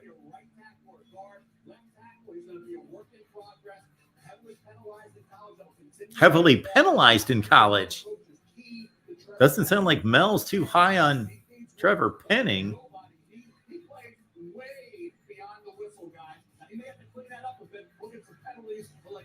Tim, thank you so much for the leaderboard, with the SEC still comfortably in front, followed by the Big Ten.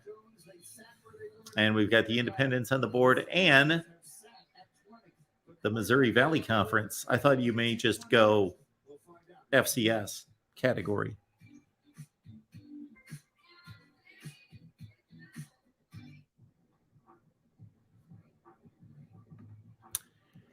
The SEC just is the best players because the best players start out in the South. The best players have always been in California, Texas, and Florida. Now, California is waning.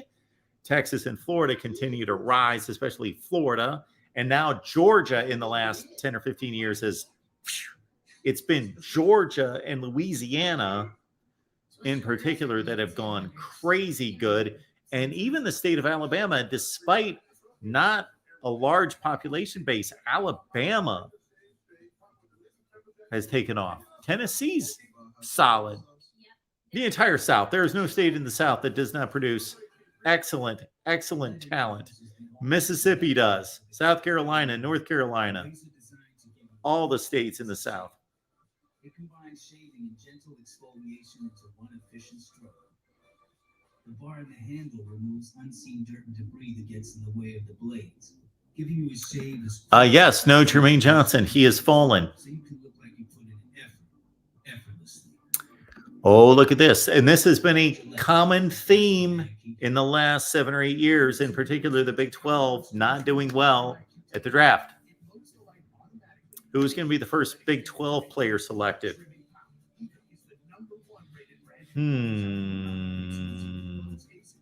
First Big 12 player off the board. I'm trying to think. Who would that be? Breece Hall? Which flavor should be kept in a secure location, like your hand? I was already keeping mine in. Light Sky, from the makers of Blue Moon. Savor every sip. They found me. Nice suits. You guys blend right in. We'll need you back. I'm retired, Rick. You know this. People have their money just sitting around doing nothing. Rowdy is telling us that many Big 12 teams could not win the Missouri Valley Conference, and North Dakota State can beat over half the teams or even future Big 12 teams. I don't know about that.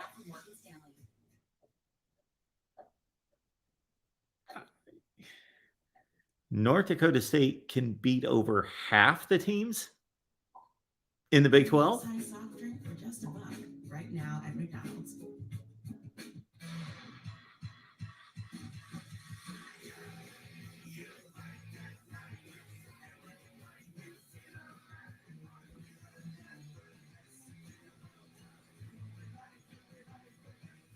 Well, I know they've done it before.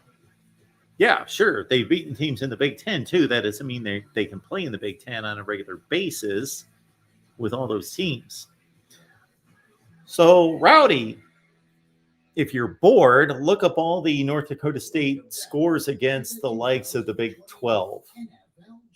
I don't know that we would have enough scores to really, although you could really just look up all their scores against the Power 5 because they're all valid. You could even though it's not against the Big 12, you could say if they're performing well against the Big 10 and the Pac-12, then they would perform well against the Big 12. I do remember North Dakota State here in the last 10 years. I know that they've beaten Iowa, Illinois, maybe Minnesota, Kansas State. Yeah.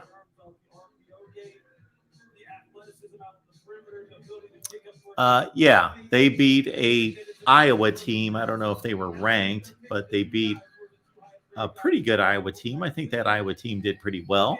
Typical Iowa season. I believe that was not a down. Should be focused on the draft. But I'm curious. North Dakota State. Who just announced his retirement?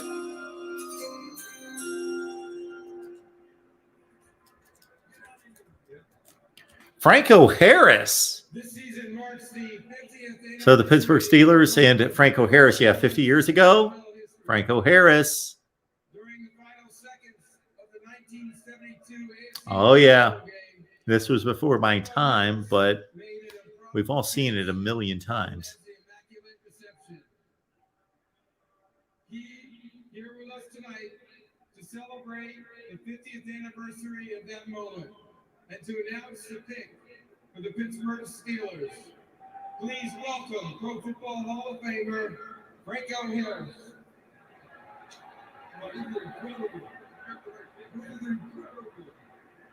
Oh my gosh! Hello, Las Vegas! Wow! I love this. I love this. With the 20th pick in the 2022 NFL Draft, the Pittsburgh Steelers select Kenny Pickett, quarterback. Pittsburgh took Kenny Pickett. He's staying in Pitt. Look at that. Did people know that was coming up? Kenny Pickett. Pittsburgh. I like that. I think that's cool. Kenny Pickett. Kenny Pickett is going to end up having a 25-year career in Pittsburgh. So give one to Pitt, give one to the ACC, give one to a quarterback finally. Okay. He's been in Pittsburgh all these years, and then he just moves across to a new locker room and joins the Pittsburgh Steelers. How cool is that? That needs no words right there. But look, we're going to get to the football part of it. Decision making and accuracy, athleticism, the production, 42 touchdowns, 7 interceptions, 67% completion percentage. I feel you looking at me, right? And he's a guy who's a very good athlete, throwing on the move. You see it right here. This is the kind of thing that Mike Tomlin wants in his offense. This kind of thing that Matt Canada wants in his offense. He also wants the kind of guy who can see, who can feel the blindside. Look at his throw. Look at that throw. Those are the kind of throws that you need to make in the NFL. Like I told you, he told me pre-draft I wanted to work on my deep ball in 2021. He worked on it. He put in the time. He's continuing to refine his footwork and his release, and his accuracy, throwing the football outside the numbers. He can already dice throw inside the numbers. One of the best anticipatory throwers in the NFL as far as throwing those deep 15, 18-yard daggers. If you want to run on RPOs and just get him out the perimeter and run, he can do that too. Remember, he's 6'3", almost 220 pounds, ran 4.40. Now he can just go from one locker room to the other, which is pretty cool. Look, I know a lot of people made a lot out of the half his hands. I talked to Kenny about it. He told me he filmed the fact that when his thumb, because of the way the joint is in his thumb, when it wraps around the football, it expands to a degree where he has much more grip on the football than you would think, considering when he puts his hand down on a flat surface and you measure, his thumb won't spread out the same way it does when he holds the football. And he said he sent video of that to every football team he's addressed it over and over and over again. I guarantee you the Pittsburgh Steelers really vetted that aspect of it, and they know that they believe that it's worth the risk at this point. And I'm just going to tell you this. You can go ahead. I just want to see if my thumb expands. I hold the ball. No. His joint and his thumb is different than this. Okay. Meaning it doesn't. When his joint expands when he opens it, but when he puts it down flat on the surface, it doesn't spread out the same way yours does. Look, it's interesting. I think the first time you thought the football, people are going to go, see, hold it. You can't have a guy like that. The first time he goes to touchdown pass, though, yeah. We get a lot of terrible towels. Look, hold up to the left hand. Let's just hope that his fingers don't look anything like Hooker's left hand. I'm just wondering if my joints open up. I'm just trying to say, what about this one? I need this one like this one. Listen, there are a lot of reasons Hooker wasn't the quarterback. That would be one of them. Mel, let's come to you because look, we can joke around about it all. Mel's ready to talk, but man, Kenny Pickett, that was interesting about the thumb on the football versus the thumb being measured on a table.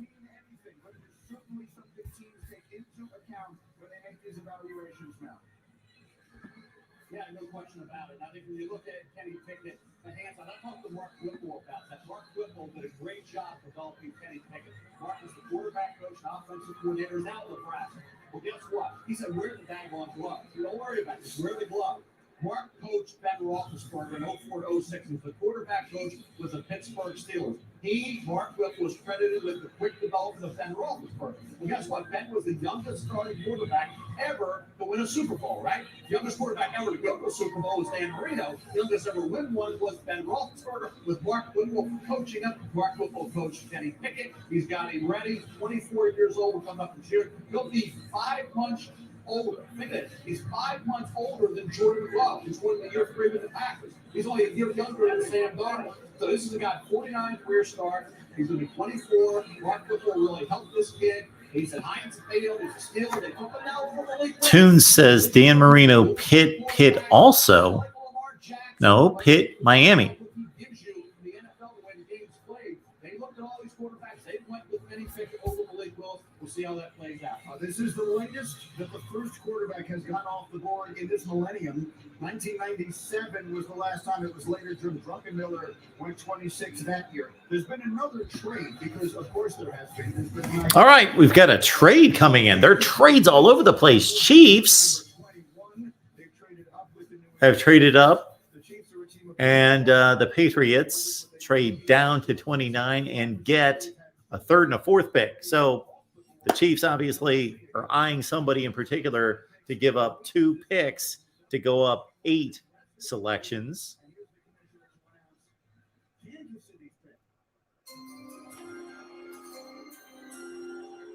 New England Patriots have traded the 21st pick to the Kansas City Chiefs.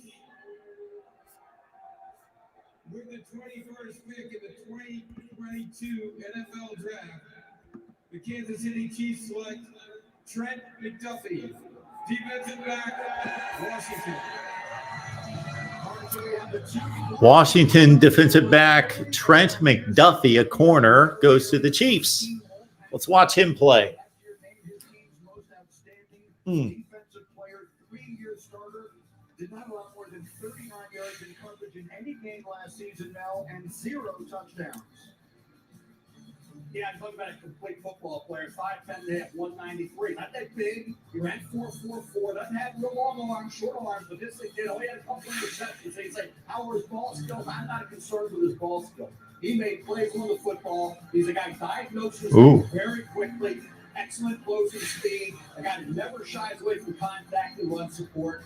Critics, I think, will look at the ball skills and say, well, it didn't translate to the field. Well, he didn't have any opportunities, and they were able to move him around in coverage, line him up in a lot of different areas and spots on the field. We talked about the slot corner Baxton Hill, what that means, and his versatility coming out of Michigan. McDuffie was solidly right behind those elite corners up at Garrett Stingley Jr., Sauce Gardner, and Trent McDuffie. Then there was a drive. It was the last of the highly rated corners. Wasn't in the stratosphere. That is a great landing spot.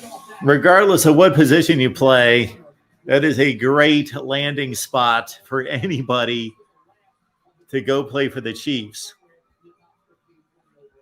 And so you see the celebration is on there in California. A wonderful moment for him. And so if we can take a moment here to catch our breath, we see that the Green Bay Packers pick is in. So much speculation after the Packers had the tumultuous offseason in which Aaron Rodgers does ultimately return, and Devonte Adams somewhat stunningly is traded away.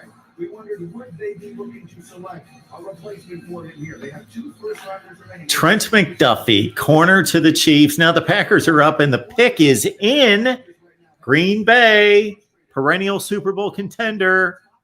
Keep falling short. NFC Championship game appearances and of course, best record in the league last year. Were they not the number 1 seed? Blew it to the 49ers.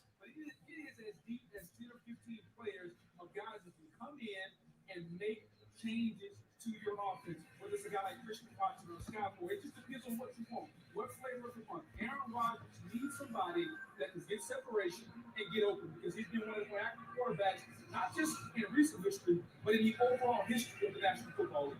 Yeah, look, there's a lot of value always at wide receiver. Sometimes it's right there sitting in front of you that seems obvious, and a lot of times after the fact when we analyze the drafts, we see how teams have come up. So there's already been 6 wide receivers drafted. So the Packers sit at number 22.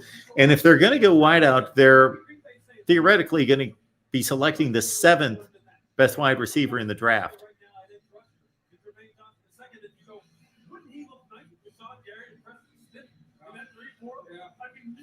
Jermaine Johnson, yes, is a value pick right now. Do you go Jermaine Johnson or get Aaron Rodgers a weapon? Let's see. The pick is in. What are you doing, Mel? Devonte Adams left, right? Yes. You mentioned Watson. Watson, again, I scouted his father when he came out of Howard. I love Christian Watson. Weird. But you mentioned Jermaine Johnson. He is by a wide margin the highest-ranked player on Mel's board who is still available. He is the pass rusher out of Florida State. Let's see if that's the direction they go. The Packers have 2 picks as we continue this night in the first round. Here's the first with the 22nd pick in the 2022 NFL Draft, the Green Bay Packers select Quay Walker, linebacker, Georgia. Oh, boy. Quay Walker comes off the board. Another Georgia defensive player. That's 3 in the first round. Yes, it was a great defense. 3 in the first round. Quay Walker, Georgia. Whoo! Let's watch this tape.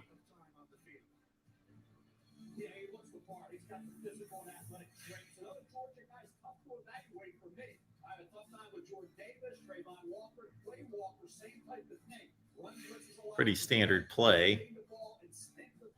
Sometimes I didn't see that. I think what jumps out was the splash plays. Got to get a lot of roundness, consistency. He's going to be pretty good against the run. We know that. Diagnosing plays, getting himself in a position to make big plays. Good change of direction there. Who are they playing? Tennessee. Okay.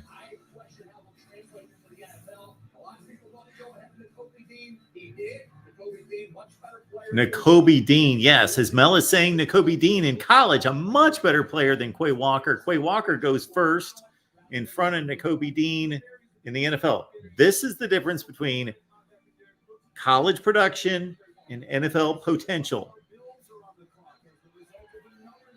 Sometimes it makes sense, and these teams prove that their scouting departments are smart. Other times they get burned by going for the upside.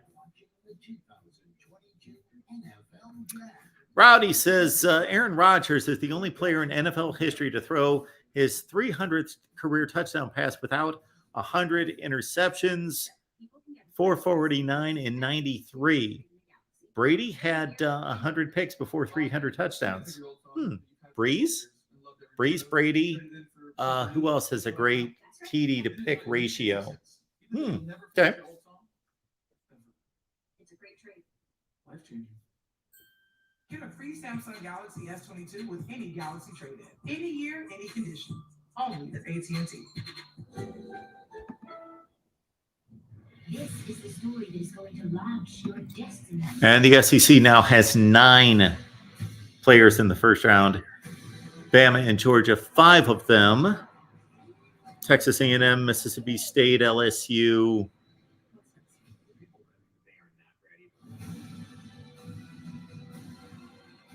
Ole Miss, I guess. Were they the other one? Probably.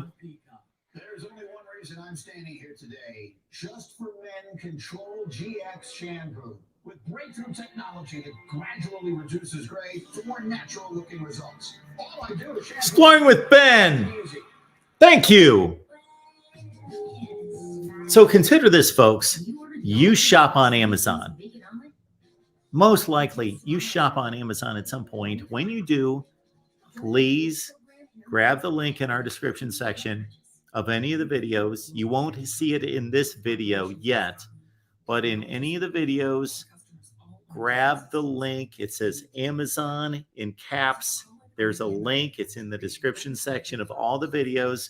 Please grab that link. Put it somewhere where you will remember it and see it when you shop on Amazon. You use that link. Let's say you spend $100. If you use whatever link that's not our link, then Amazon gets $100. You spend $100, Amazon gets $100.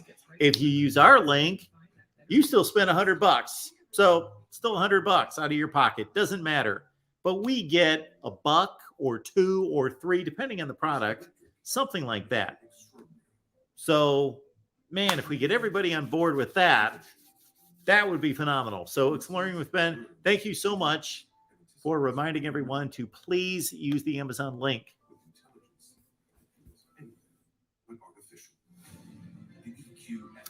Yes, I forgot about the Treylon Burks Arkansas selection when I was counting up the SEC.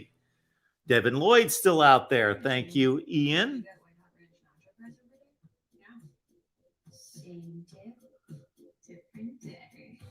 Spice up every bite with the new White Hot Ranch Nacho Fries at Taco Bell.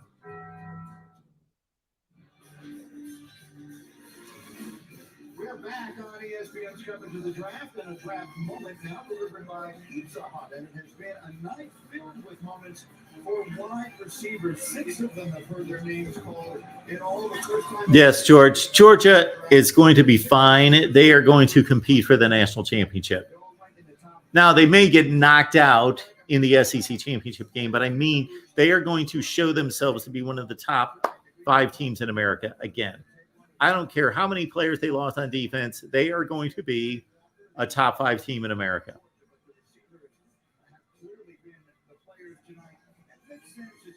They're loaded. They are loaded.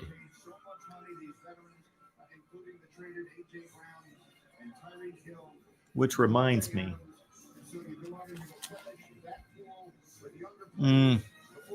Yeah, you know what? Never mind.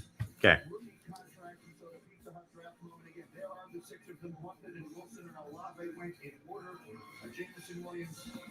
Well, yes, that game 1, Exploring with Ben's probably not going to be my biggest fan when he hears my prediction on that game.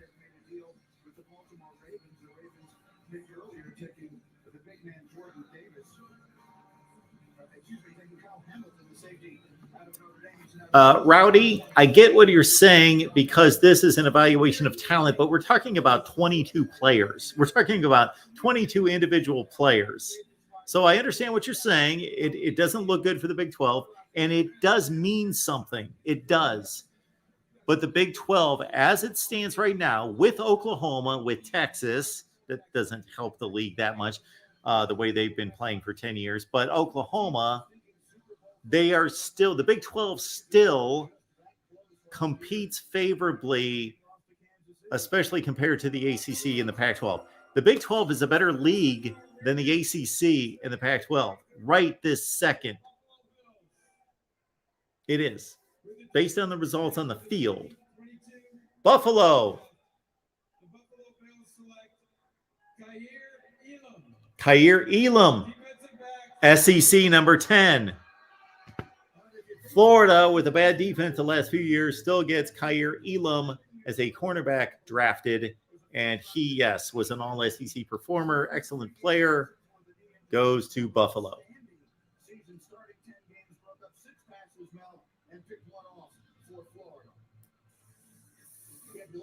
Come on, Mel. ESPN Radio, 10 a.m. and 1 p.m. last Saturday. You heard Kaiir Elam come on the radio with me and Dari Nota, and he said, "Hey, Mel, why aren't I the number one corner? I went up against Chase, I'm up against Burks, I'm up against James, I'm up against all these great receivers in my career, and I did a heck of a job." So he thinks he's a lockdown corner. He's 6'1 and a half, 191 pounds. He ran a 4.39. He did not play at all this year. He had a knee sprain against Alabama, game 3. Missed a couple games, came back from that knee sprain. Got a little grabby in coverage. Didn't play nearly as well as he did in 2020, where he's making plays. Well, that ball was underthrown by a lot. Buffalo Bills are figuring, hey, we can get this guy where he's got a That was really good coverage against UTEP receiver. Who was that?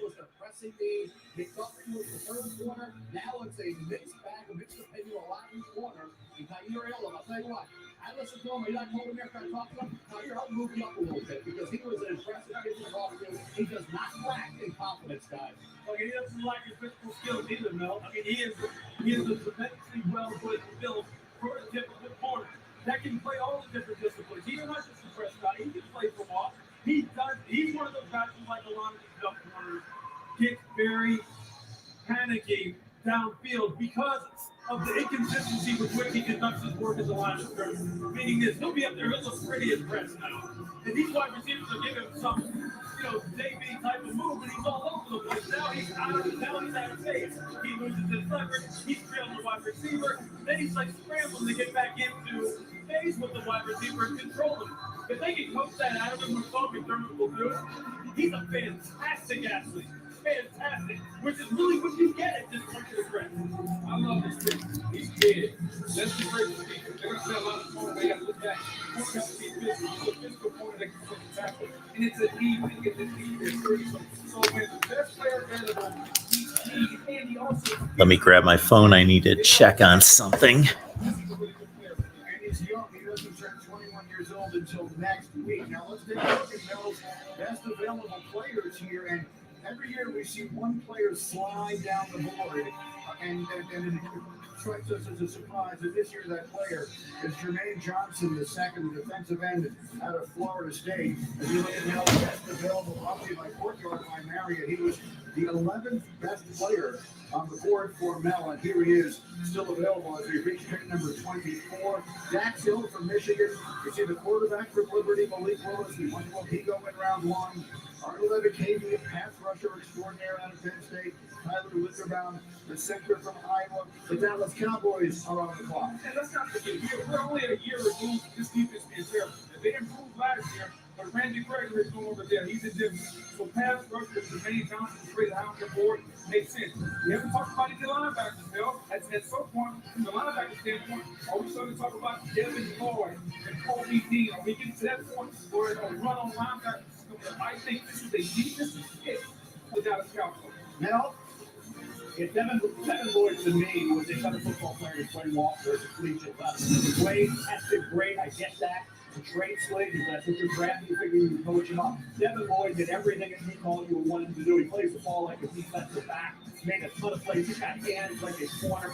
He's a good football player. Devin Lloyd will not have to, I think, wait much longer. I think within the next 5 picks, I think you'll hear his name called at some point. I thought he was just slightly ahead of the Kobe Dean as the best inside linebacker in the draft. His grade was right around 23 overall on the big board. A little higher earlier in the year. I thought if he ran like Devin Lloyd and Devin White, and Devin, I thought, let's Devin go to run 4-4 times. He ran, the 4-6-8 range, that 4-7. So he didn't run as well as you thought he would. And that, I think, is the reason why maybe he dropped down to the 50. He plays a lot faster. He plays the cross about Kyle Hamilton. Devin Lloyd plays a lot faster than he climbs to that 4-6 range. So I think if he would have run in the 4-4 range, 4-5 range, I think he would have been going into the top 15 place.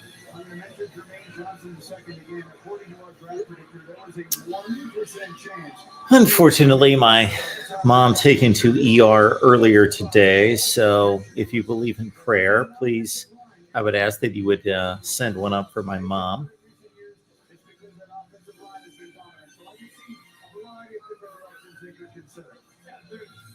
They have subscribed to that theory of front to back. That's what they started taking off. Yeah, they put the football team.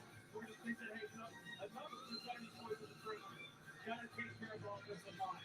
Got to get some offensive tackles. They had one of the best centers in the NFL one time, Travis Frederick. You know, they get Zach Martin, they have Tyron Smith, they have Lyle Collins. Ezekiel's running straight all over the place.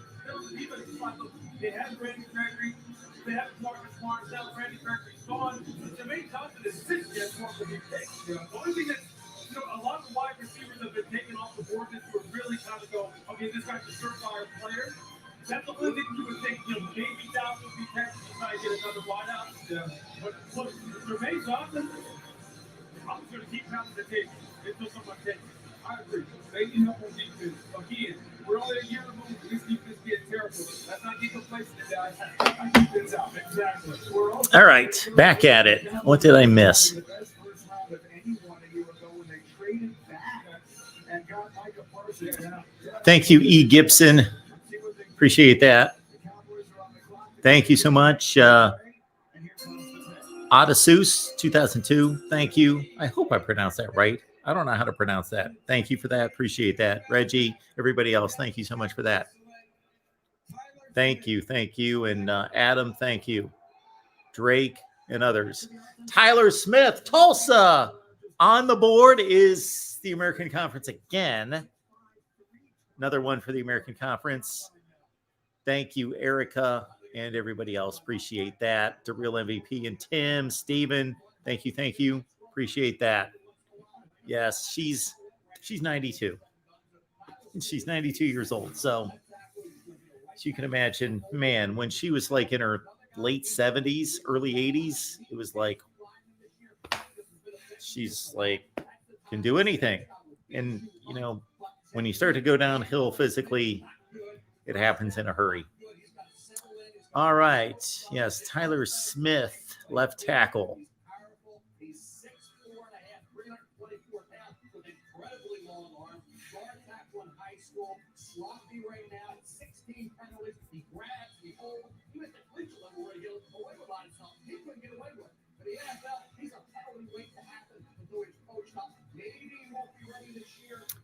Baltimore on the clock. So how many of you are going to be tracking Tyler Smith's progress at tackle for the Cowboys? He's going to get a lot more attention than he would going to Detroit.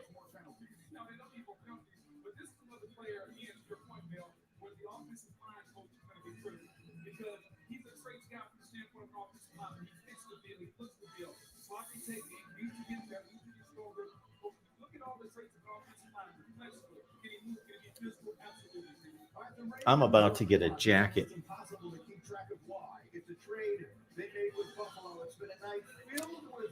Man, I'd like to get it back out to Vegas.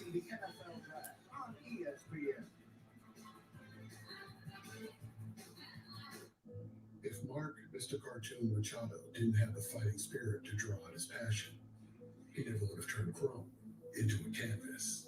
If he let a lack of tools stop him, he never would have started tattooing using a homemade machine. And if he listened to those who said you needed art degree, he never would have perfected the street look that made him a street legend. That's the fighting spirit. That's what makes a lion. Modelo, we for those who got the fighting spirit. Yeah, that's kind of good. Yeah, I think I like it. Yeah. That was good. Good job. Yeah, you did. Get any size soft drink for just $1 right now at McDonald's. Want a worry-free way to kill bugs? Cevo traps use light, not odors or chemical insecticides, to attract and trap flying insects. They work continuously. Most of you so will not care less about what I just saw on Facebook. I had this back and forth with somebody about Elvis today, and this guy's making some comment about, I did this research and I looked at this and that, and his brothers and sisters said blah, blah, blah. And I stopped him right there and I'm like, brothers and Elvis had no brothers or sisters, you moron. Like, what? You don't know what you're talking about. The man had no brothers or sisters. Anyway, back to football. That's what my guess was a long, long time ago, Tim, was Breece Hall being the first Big 12 player taken. Processed into powder. It's time for Fresh Pet. Wholesome ingredients with nothing to hide. Fresh Pet.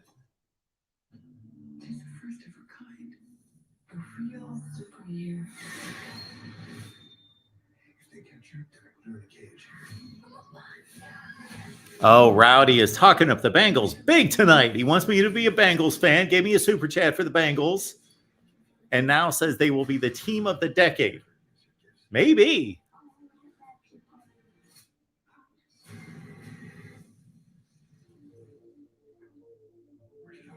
You really can't get much for $5 these days, unless.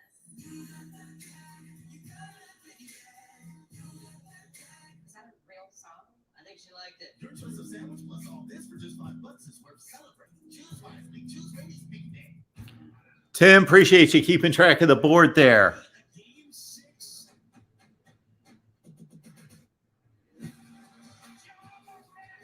Stephen, I asked the same thing off the top. Your channel of preference, you got to realize that even though I had my run-ins with ESPN late there and didn't get treated the best and all that at the end and in a number of other times, but ESPN, I believe, does it best. All because of Mel. I'm going to be with ESPN, and they just do an amazing job, but they all do.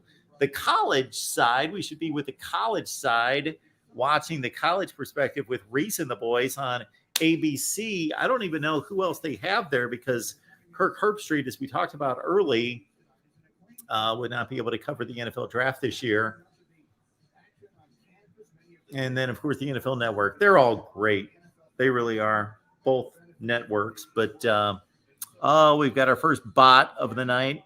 Let's block them.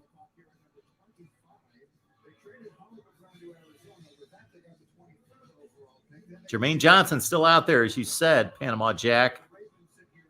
Lewis seen better than Kyle Hamilton. He can hit better than Kyle Hamilton. And, of course, Georgia fan Porter. We get it. I get it.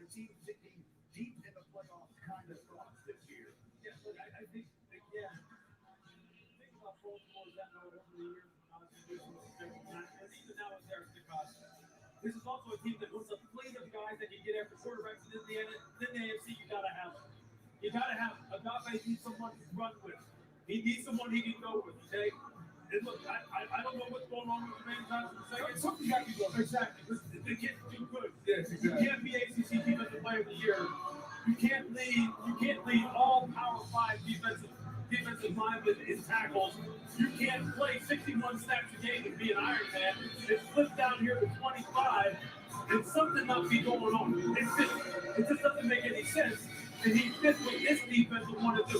Those kind of hybrid type of defensive guys, right? Those guys were like 6'3", 6'4", 255, 260, like Tyus Bowser, like Olave. Guys you can move all over the place and just wreak havoc.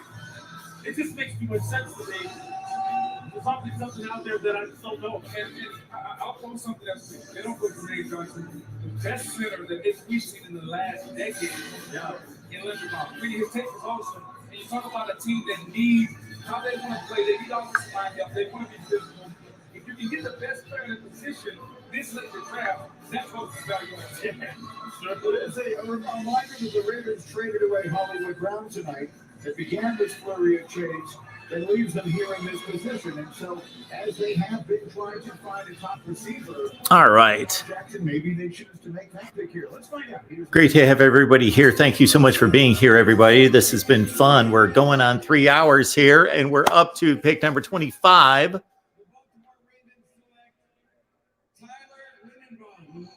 There you go, Erica. Tyler Linderbaum, best center in the country. Iowa goes to the Baltimore Ravens. There we go.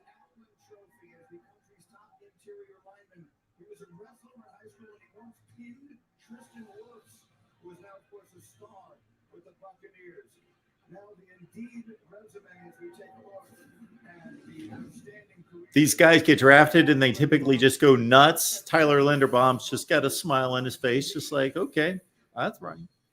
I'll be there. I'll be in training camp. I'll show up. I'll bring my lunch pail.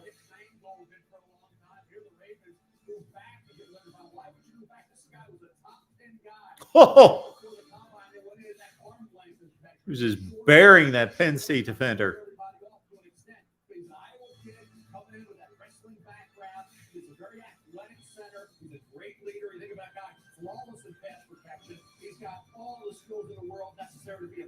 Sealed the outside against Kent State. Short arms of power, Linderbaum. That's why I dropped the pick. This is a guy you think that defensive line early on in Iowa. Kirk Ferentz, one thing Kirk Ferentz has always done. They had another guy without radar named Marshall Yanda. But the third round, he's a Hall of Fame caliber player. Now they get Linderbaum. Yanda's retired. Linderbaum can anchor this line right away as a rookie.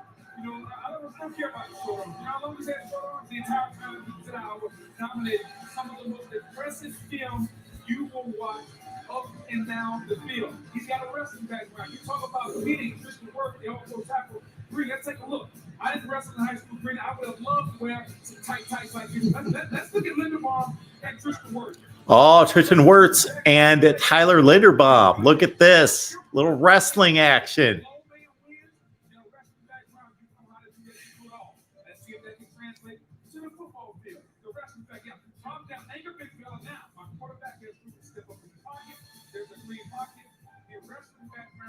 Oh,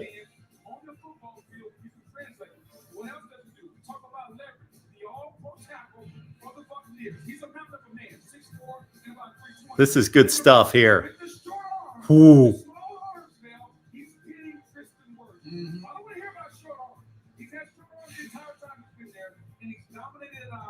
They got the best center in the draft. If he was 2 inches taller and his arms were an inch longer, he'd be a top 10 pick. I will say this, two things I want to tell you about Tyler Linderbaum. The first of them is that center is the safest position to draft in the first round. The hit rate is 100%, which means going back to 2000, every center who has been drafted in the first round has gotten a second contract from his team. So it is a safe position. The other thing we'll tell you about this young man, he received $30,000 in NIL last year. He donated all of it to the Iowa Children's Hospital, which is where you always see everybody waving at the kids. There's nothing not to love about that young man. Now, as mentioned by Greeny just now on ESPN, we had already talked about this with our guy Corey Bratta from the Hawkeye of the Storm, that Tyler Linderbaum received $30,000 in NIL money and donated it all to the Iowa Children's Hospital there at the stadium, Kinnick Stadium, and also that center is the most safe position you can draft in the first round. There have been more centers based on the ability to make it to a second NFL contract. Center has been the most successful position in the first round of the NFL draft.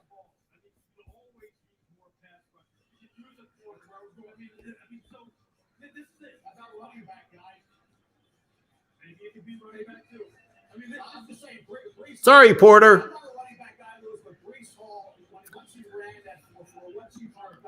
They're talking about Breece Hall possibly to the Jets.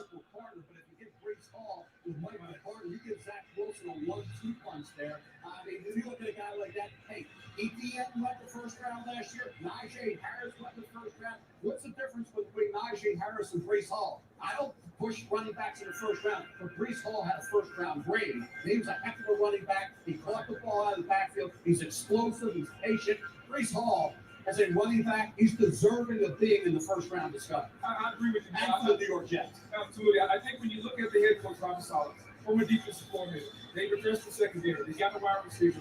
At some point, we got to rush the pass. Oh, did we have a mistake there? Let's see. At some point, we got to get some qualified pass rush. Your point, Jermaine Johnson. He's not now winning. I don't know what's happening. I really don't. I mean, I understand. Oh, I got you, Porter.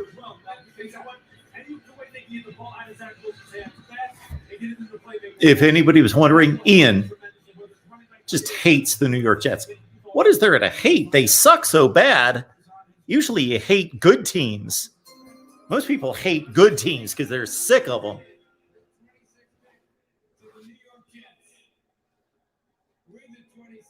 Jets take.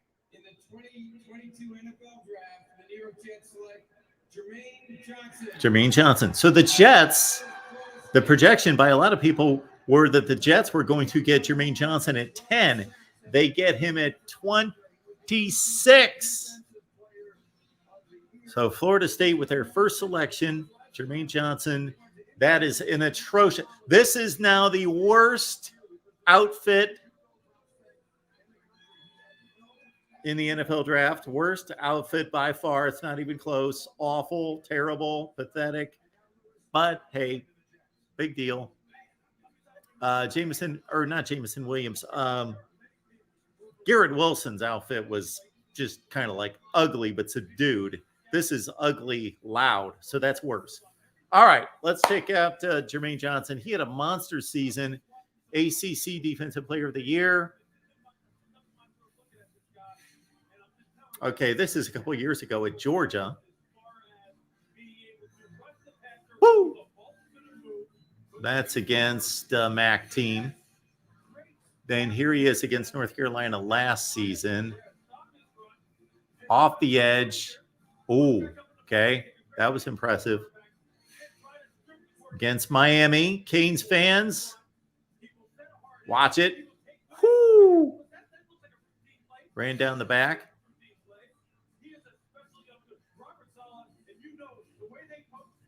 Oh, that was, man, he spun and found the running back.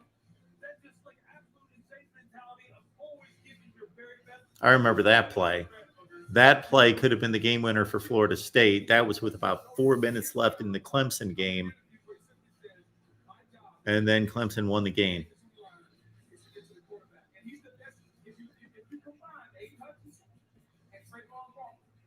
Sorry, Steven, did I screw you up? Am I screwing you up letting you guys know who got drafted when? I will not say that anymore. I will no longer mention who's being drafted when. I will let it go. I will not make the announcement after Goodell. So I'll stop doing that, but then we'll talk about it. So you still may need to mute there. Exploring with Ben. Tim has volunteered to keep any and all official counts for anything needed. Absolutely. He is going to be my statistician from here on out. I took that as the unofficial application, and Tim has passed the audition. He has been on it. Despite some of the typos, I'm a patient man. I'm a patient and gracious and merciful man. So despite some of the typos, he's a grinder.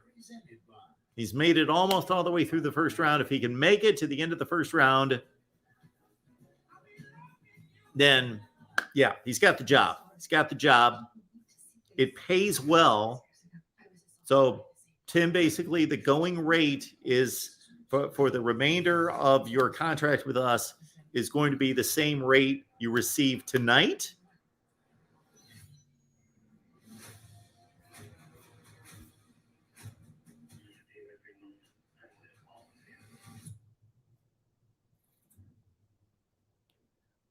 Easy money allowed suit I would have been okay with, but that was just like these weird, he looked like a cow. He looked like a cow in black and gold. He looked like a Pittsburgh Steelers cow. Don't worry, she has a verified approval that lets sellers know she's backed by Rocket Mortgage. So Barbie wins. What? Yeah. You could buy Castle Grayskull. Find and finance your dream house with Rocket Homes and Rocket Mortgage. In the future, we'll travel to incredible places with the help of magical technology. Christopher says, how come nobody ever talks about it? Florida State sucks. I think I talk about it constantly.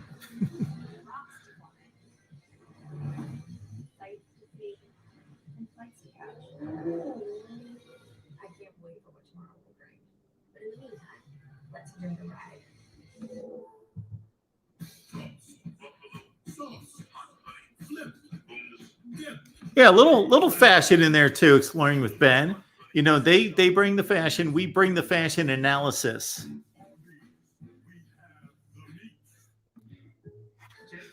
So, Erica, would Van Valkenburg be the next Hawkeye off the board? Probably, yeah. Listen, State Farm offers rates that fit any budget, even yours. Erica, thank you so much for that. The suit was trash. Yeah, the Jermaine Johnson, worst of the draft by far, not even close. I didn't see everybody or take into account everybody, but off the top of my head, Garrett Wilson's was ugly but not loud. So if you're going to be ugly, if you're going to not dress up well, then it's better to be subdued because then you don't get much notice. But if you're going to be loud and awful, then yes, loud and ugly is the worst you can go. Jermaine Johnson, the worst. The best, I don't know the best. I didn't really pay that much attention. Aidan Hutchinson was fine. Kayvon Thibodeaux was a little bit arrogant, not arrogant, a little brash, but it was cool. It's a young dude, so it works. A couple guys were pretty mellow. Like Kyle Hamilton just had like a what's the term I'm looking for? It's a fashion term, like a what like pinks and light blues and light greens. They're like a spring color, but there's a term for that. Anyway,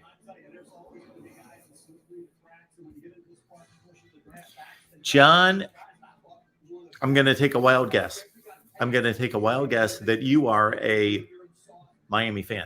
Okay, top 5 according to Mel, left on the board.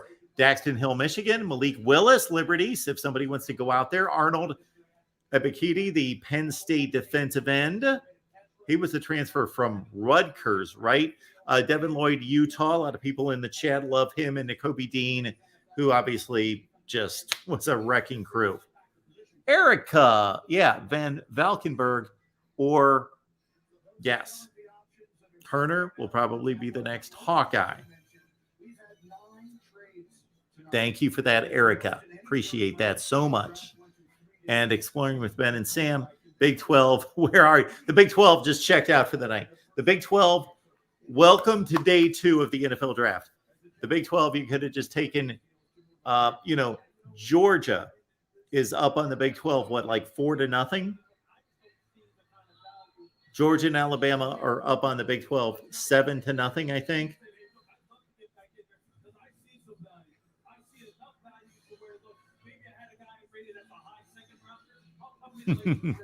John, good to have you here. I've seen some names that I've never seen before, so that's good to see. We haven't had a huge crowd tonight. I didn't know what to expect. I was hoping for some massive, enormous crowd, but that's fine. But we've peaked at around 80 online, and we've probably had about 700 come through the chat at some point. So it's good to see everybody. I'm debating on tomorrow night. We'll see.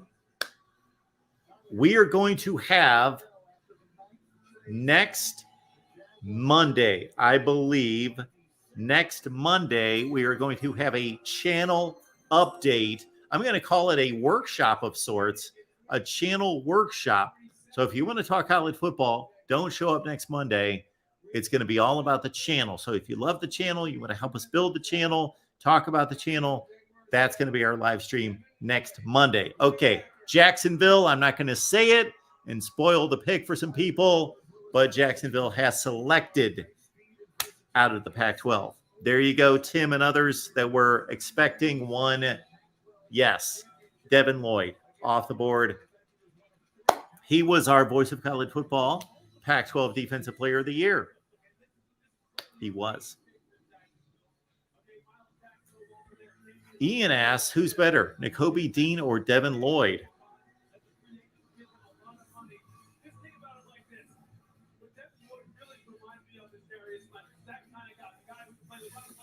First one for Utah. Utah, surprisingly, has a very low number of first-round picks in its history. It's very low. It's only like 8, 11, something like that. The stats I put together this year for all-time program rankings, I got to keep that spreadsheet, and now I can just add to it every year, right? That should be pretty easy just to add to it. Porter sticking up for his guy, and yes, Tukey G, that was the word I was looking for. Pastel colors out of Kyle Hamilton. Very subdued. Yes.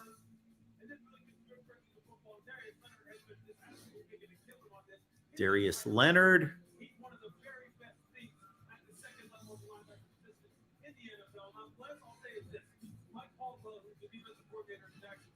I missed Devin Lloyd's tape there. I did not get Devin Lloyd's tape, unfortunately.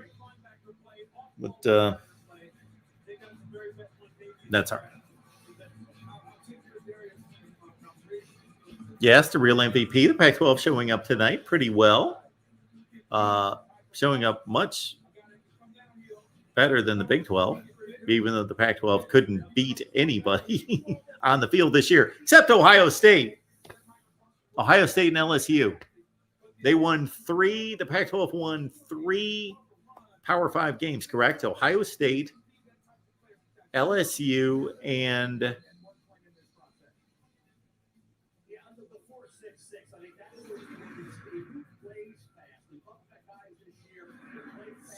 or somebody else.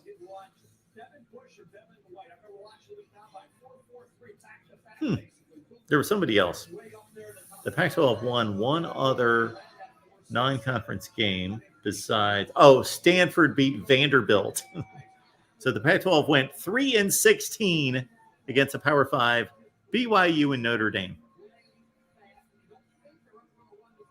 Yes, that was it. That was the big win by Stanford, and that wasn't even a demolition. They beat them like 45-22 or something like that.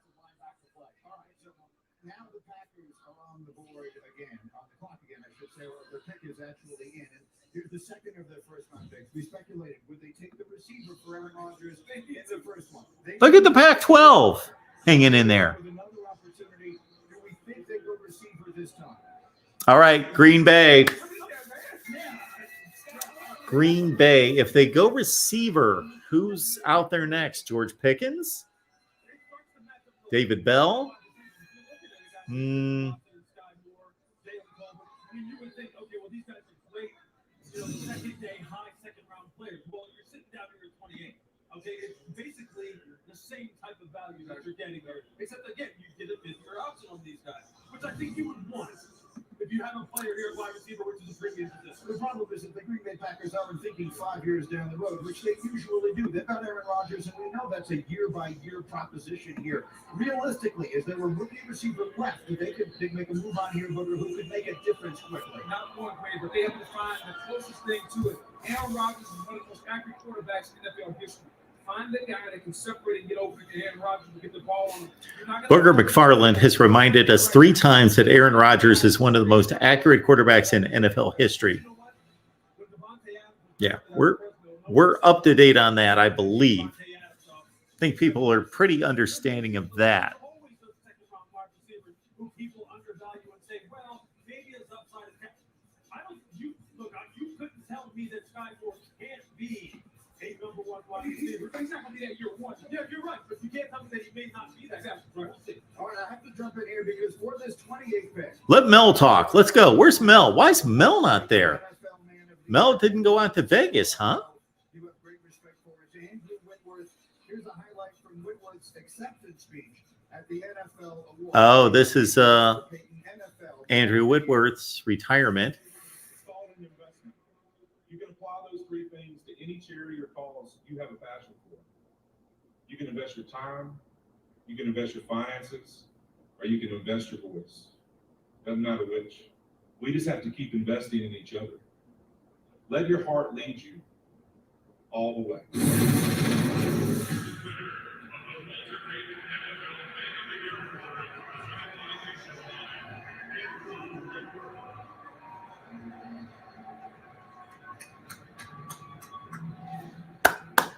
Give it up for Andrew Whitworth. I don't know why he won the Walter Payton Award. And I say that out of all respect. I don't know why. I don't know what he contributed to, or I assume it was a great cause. So I'm going to applaud him. I'm going to make the assumption it was for great causes. I'm going to have my doubts in the future as to whether some of these great causes are truly going to be good causes in the future. But to date, they've been good causes. Feeding the hungry and clothing the poor and housing the homeless, those things. Let's stick to those things.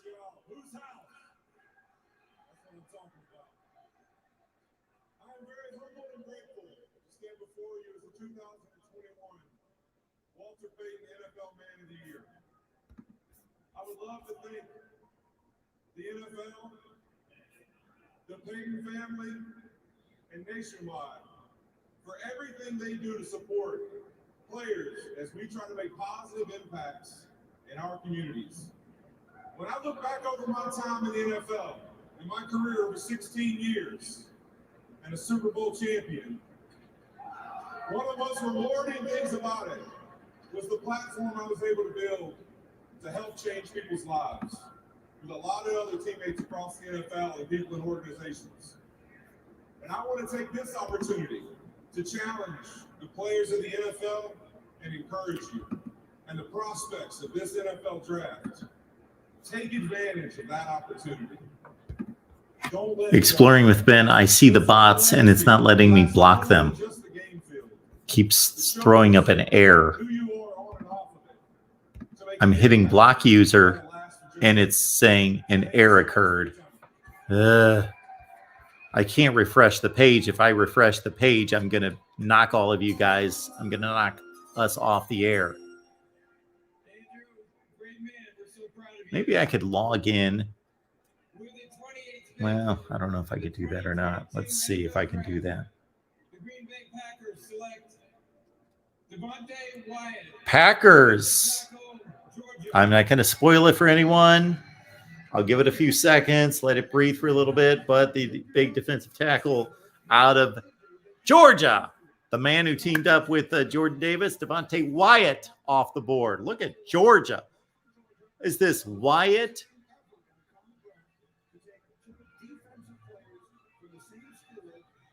Davis, Walker. Who else? How many Jordan? What do we got? 4 Georgia defenders, right? Is that 4 in the first round? Anyway, this guy's phenomenal. Woo! That was quick. That was quick.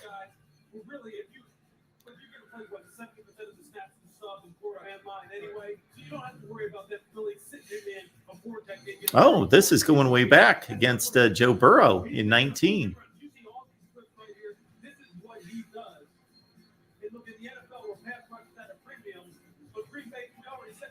Okay, I'm going to try to get rid of these bots, but I'm going to have to log in on another laptop. Let's see here. I appreciate that we've added a couple subs while we've been on.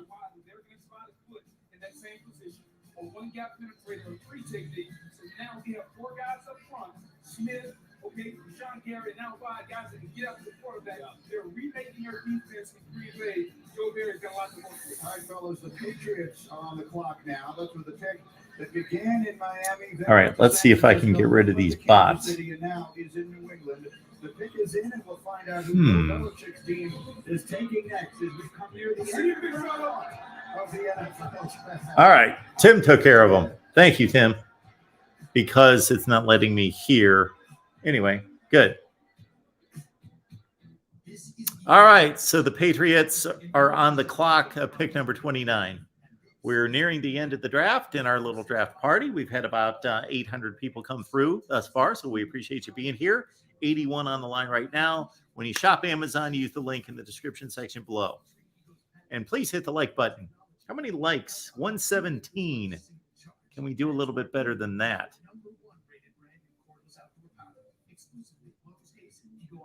117 likes out of like 800 people on here.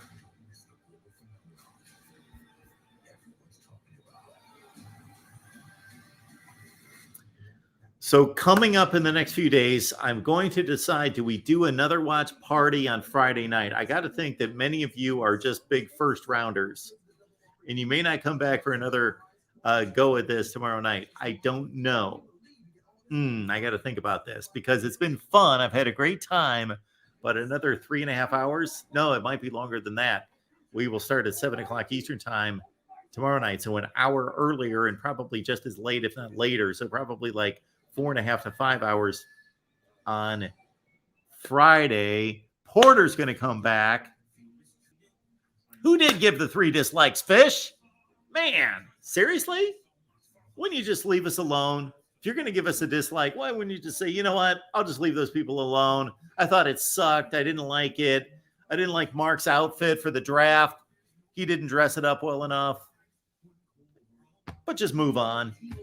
You know, I don't know what to do about that, about the draft.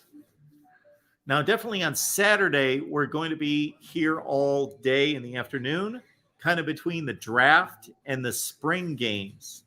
It'll be kind of an odd NFL draft, Maryland, Minnesota spring games. They're both going to be on the Big Ten Network. I will fire up. I'll have some kind of combination of watching the spring games and the NFL draft at the same time, and we'll talk about whatever you guys want to talk about, as always.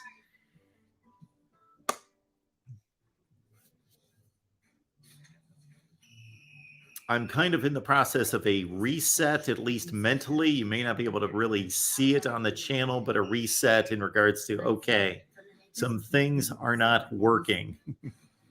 Some things are not working, so we are going to have to reset and figure some things out. And I need to spend my time doing some different things that I'm doing right now. So I know most of you don't care about that, and you shouldn't. You're here for the football. But we will talk about that on Monday. Again, on Monday, I don't know what time we're going to go live. It might be a little bit late, maybe like 10 o'clock, because on Monday, I've got a date with my daughter on Monday. It's her birthday. So I've got a date with my daughter on Monday. I had a date with my son this last Sunday. Part of that date involved fixing my sink. So putting up a new vanity and a new sink. So thanks to my son for helping me do that. And then we just hung out and watched the NBA playoffs and ate dinner and all of that. That was Monday night. So this next Monday night is going to be date night with my daughter, who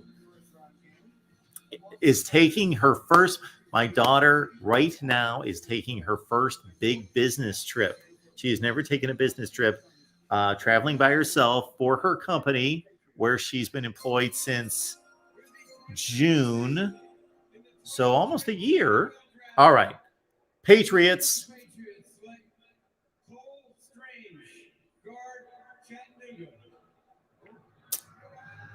A guard from Chattanooga.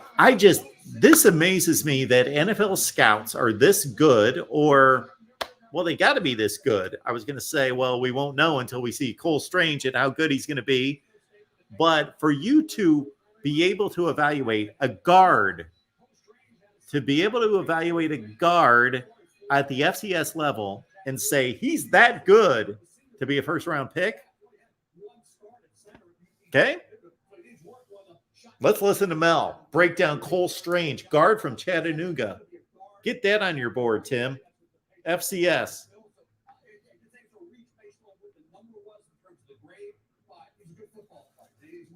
He better be a good football player.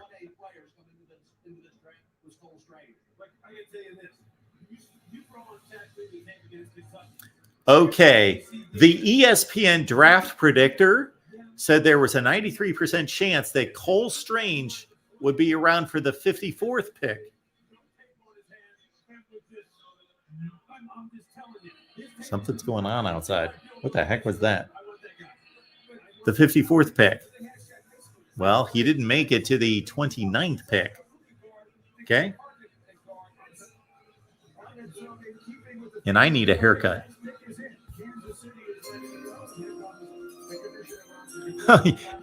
Erica, exactly. The FCS is beating up the Big 12. It's a shutout. All right. Kansas City.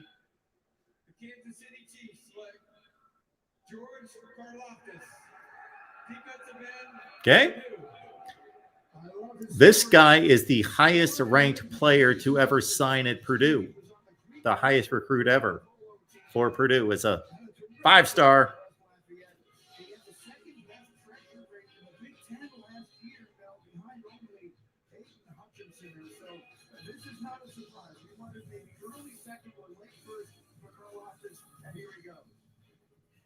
Yeah, a lot of people thought early in the year he could be a top 10 guy. I even heard somebody say top 5. So we look at him for a lot of big kid, rugged, hard worker, hustles. Quiet against Ohio State. They chipped him. Against the big offensive tackle, the short arm showed up. Now, that's again where we get the arm length. Very critical to a lot of positions in football. Certainly defensive end, pass rusher. That's where Georgia, you think about the short arms, the lack of great lateral quickness, change of direction. But in our rotation, how we all forget, they need a pass rusher. They can't stop. They might look at Josh Allen still scoring in that Bills game. And Karlaftis figured to be a guy more in the late first or even second. He comes off the board basically where he was locked and projected to go, where he was rated to go. Maybe a little overhyped in college. Once the short arm showed up, and people thought, well, he's a guy who can't necessarily finish. He might get in the backfield, be a little disruptive, but he won't finish and get those sacks, those double-digit sacks. He'll be a guy in the rotation. This is a microcosm right here, Tim's board of the NFL draft every year. The SEC won with a substantial lead over the Big Ten 2. That's it. There are right now, about 340 SEC players in the NFL, and there's about 280 Big Ten. So it's usually not that decisive. Maybe the Big Ten will fill in the later rounds, but that's it. And then the ACC, I believe, is third. And the Pac-12, you got to consider there's only 12 teams in the Pac-12, so you got to go per team and do the division. And then, of course, the Big 12 has the least, but only 10 teams in the Big 12. But they also have the least per team.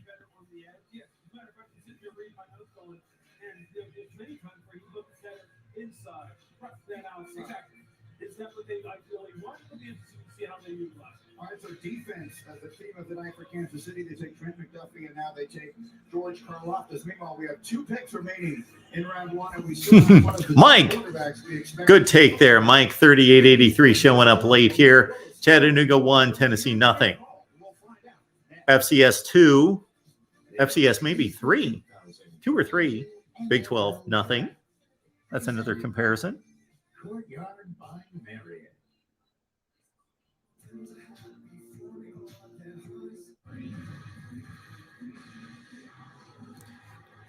Do we have any Big 12 fans? I have not heard anybody from the Big 12. Maybe you just don't want to be ridiculed and you're not coming up. We will be kind to you. Please identify yourself if you root for a Big 12 team. I think we had Dang in here. He's an Iowa State fan, but that was it. Can't think of any other fan bases in the Big 12 that have been represented in the chat tonight. And I apologize. I cannot remember who everybody roots for. So I'm sorry. But right now we've got Roger Dodger. I don't want to make the call on this because I know one of 2 teams that Roger Dodger roots for, but I don't want to say because I might offend him. George, Florida, of course. Porter, Georgia. The Real MVP. Kentucky, Exploring with Ben.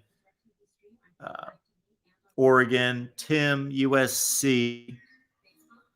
Easy Money. Sorry, I don't remember. Cheryl, Ohio State.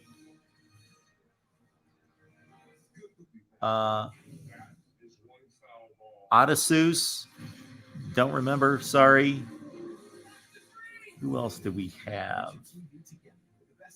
Ian, Ohio State. Christopher, nobody. Likes to argue BYU more than anybody else, but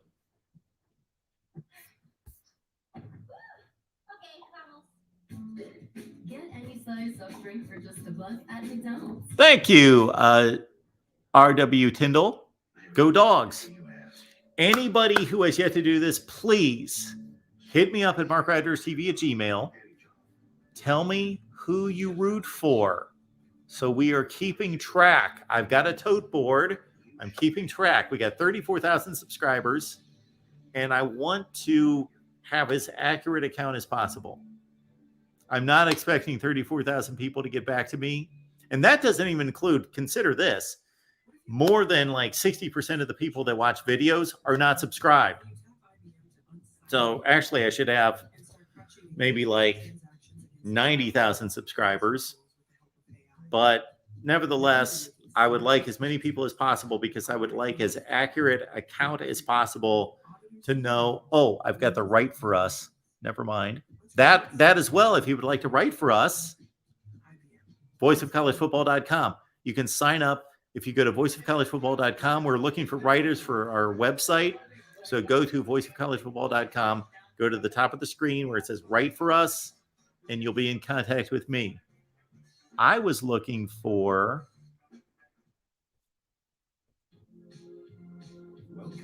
Who's your team? Please let me know at MarkRogersTV at Gmail. Who's your team? 2 picks remaining in round 1, and when we wrap up, stay tuned for SportsCenter with Scott Van Pelt. He wraps up all the action here tonight. Shame on you, Troy, for not letting us know who you root for. Just shouting that big O in your profile picture, whatever that means.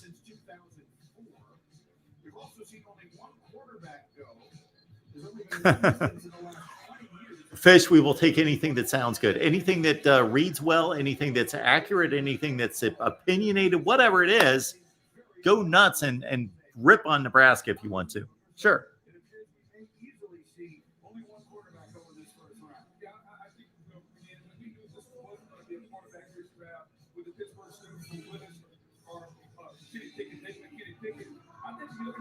So please, everyone, MarkRogersTV at Gmail. Let me know who you root for.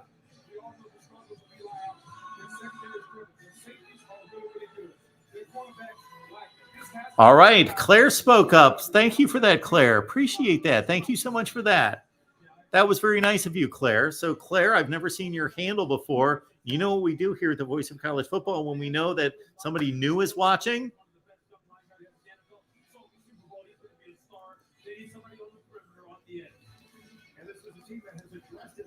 Welcome to the Voice of College Football, Claire. Thank you so much for watching. Appreciate you being here. You root for Oklahoma. Would love to know how long you've been watching. That hurt.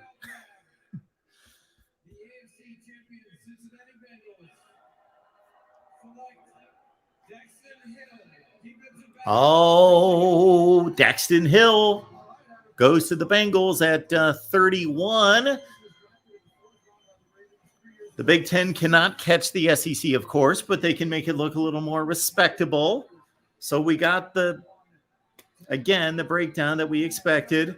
SEC, Big Ten, that's going to be 18 out of 31 picks out of those two conferences, right? 11-7.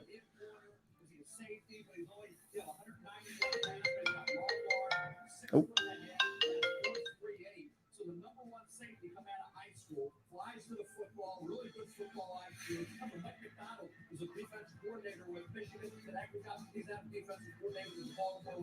He will come in and be an immediate impact performer. A guy who can get after the quarterback. He tackles well with space. He's aggressive. He's got ball skills. I don't know what the kid's lacking, guys. I thought he was one of the best 13, 14 players in this draft. Versatility is perfect for the way the game's played today in the National Football League.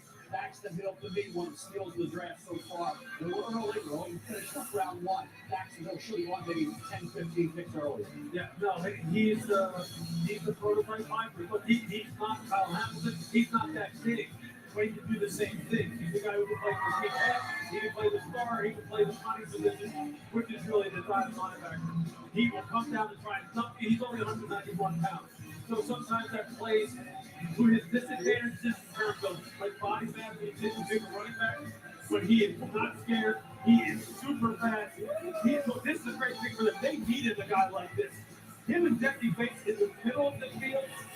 That's a nice combination there. I was about to ask all of you, do we expect somebody to try straight into this final spot in the first round to take the quarterback? But I see the Vikings have made the pick.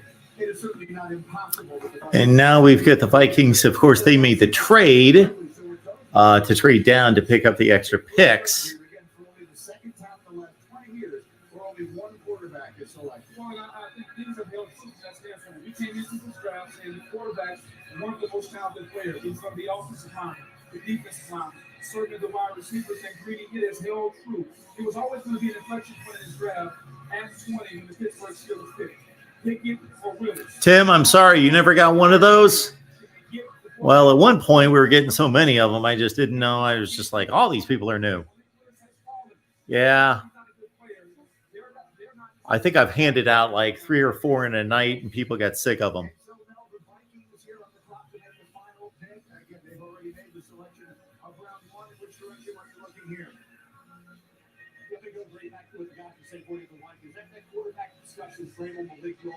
Dak Prescott was with a 4th-round pick. Yeah, we talk about Derek Carr being a 2nd-round pick. Kirk Cousins being a 4th-round pick. Malik Willis is a quarterback who played for somebody. Yes, they got to let Mel talk. This is Mel's show. This is Mel. This is all Mel. We hear from these other knuckleheads all the time. It should be most Mel, then number 2, Louis Riddick. There's no reason to have Booger McFarland there. Forget him. Mel and Riddick, and obviously Greeny's the host. He can give the information.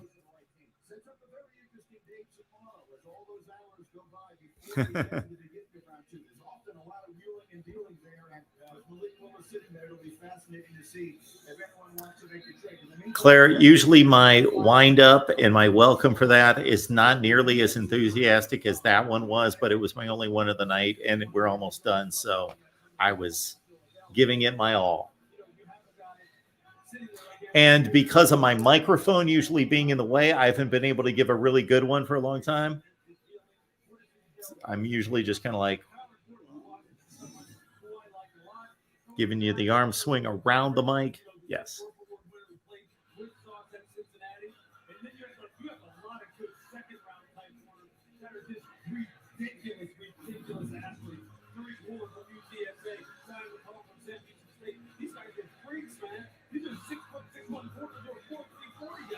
In the 2nd round, you can best believe tonight, when you go back to the draft board, you're going to be going, please let me get one of these guys. Please let me get one of these guys. Okay, Vikes at 32, Buccaneers at 33, and then the Vikings back at 34, and that's going to be the end of the round, I believe.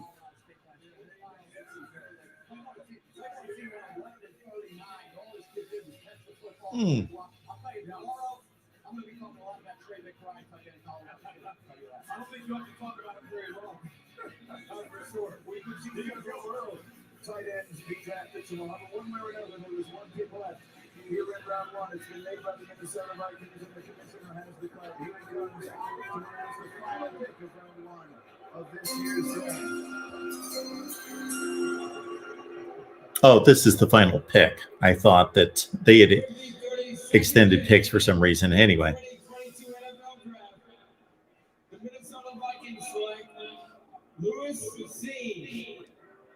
You get Lewis Cine, Porter, and others that were looking for Lewis Cine, and the SEC caps off the draft with number 1, Georgia, and number 32, Georgia. 5 defensive players. 5 defensive players. Wow. Crazy. All right, let's watch Lewis Cine hit people because he will. There it is. Bam. Yep, I remember that play.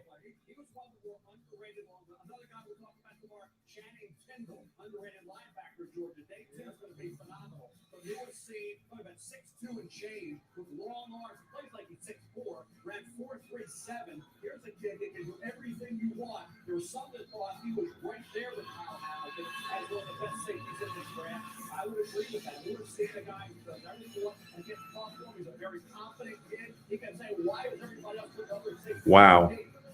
Wow. 5 defensive players in the first round from Georgia. Georgia defense 5, Big 12 nothing.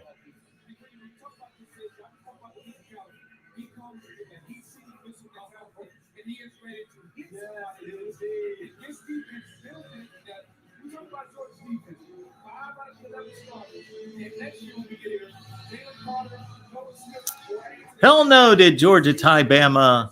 Is that 5 or 6 good? Just 5. Bama and Miami still has the first round record of 6. That is the first round record? Okay. Miami and Bama with 6. The all-time record for the entire draft is Ohio State twice, 14, LSU 14.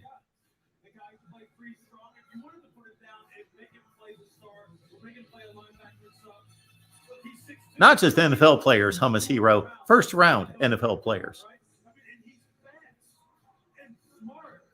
And look, I think that's a great thing for them because look, Harrison Smith can't play forever.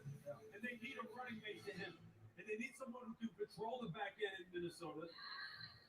What a great pickup. Look, he was he's my second favorite safety. I think, Mel, you said there were some people who had him right there as far as him and Kyle Hamilton. I can see why. I can totally see why. Defensive MVP of the national championship game. And so our night began with a Georgia defender going off the board and it ends with a Georgia defender going off the board. And there were plenty of them in between as well. That was something else.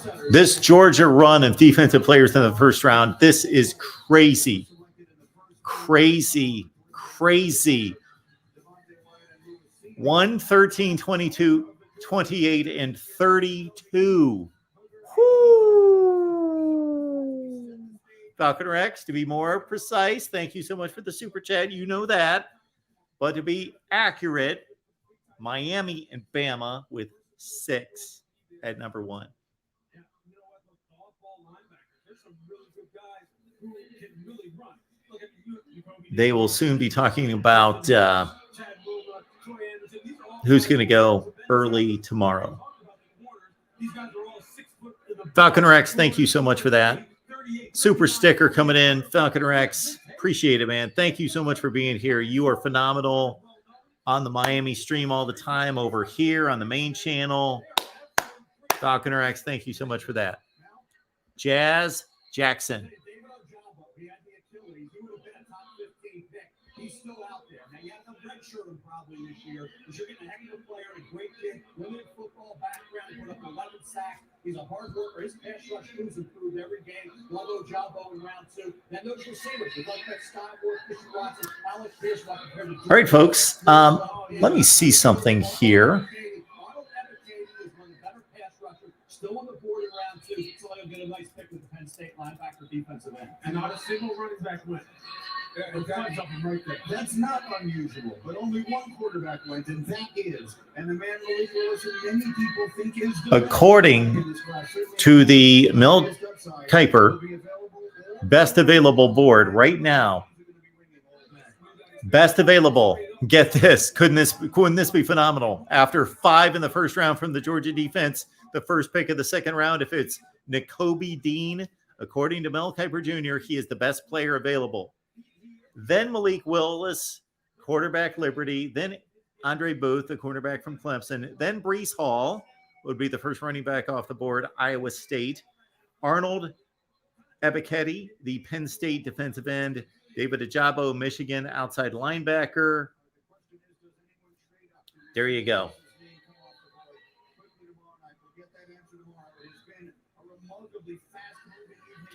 Next quarterback would probably be Malik Willis, then possibly Desmond Ridder. He's going to be in the running. Running back honors will probably go to Breece Hall, but Kenneth Walker as well is being talked about as the first running back off the board, possibly as well. Matt Corral is going to be in the running, as well as Sam Howell. Okay. Next Alabama player is probably John Mechie, Christian Harris, Jalen Armour Davis. All right, folks, it's been a great time. Appreciate everybody being here. And yes, it's been amazing.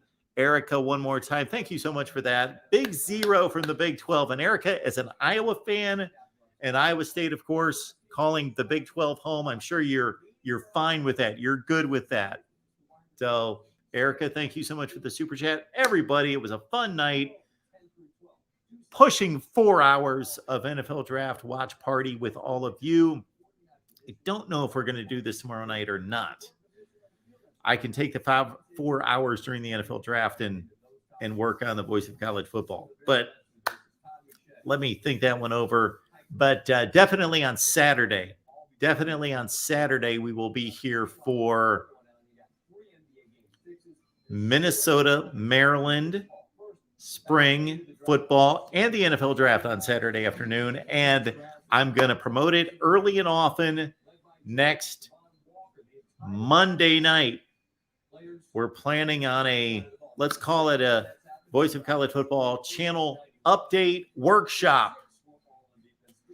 So if you just want to talk to college football, stay away on that night. Just want people here who want to talk about the channel and what we can do better. All right. I think that's about it. Thank you, everybody, for being here. I would love to say good night to everybody personally, but yes, Uncle Rico, the call-in portion. Sorry. No. I thought about it, and I believe I actually put that on the title, but no, 4 hours. I'm done. I've been talking for 4 hours. Yeah, Michael, appreciate it. Thank you so much. Who says, love your show, man. All right. I believe tomorrow night, Friday night, we'll be here. All right. Keep it locked in. Hit the bell for the notifications to know when we go live. For any of you who have not subscribed, please do. And we'll see you probably sometime on Friday.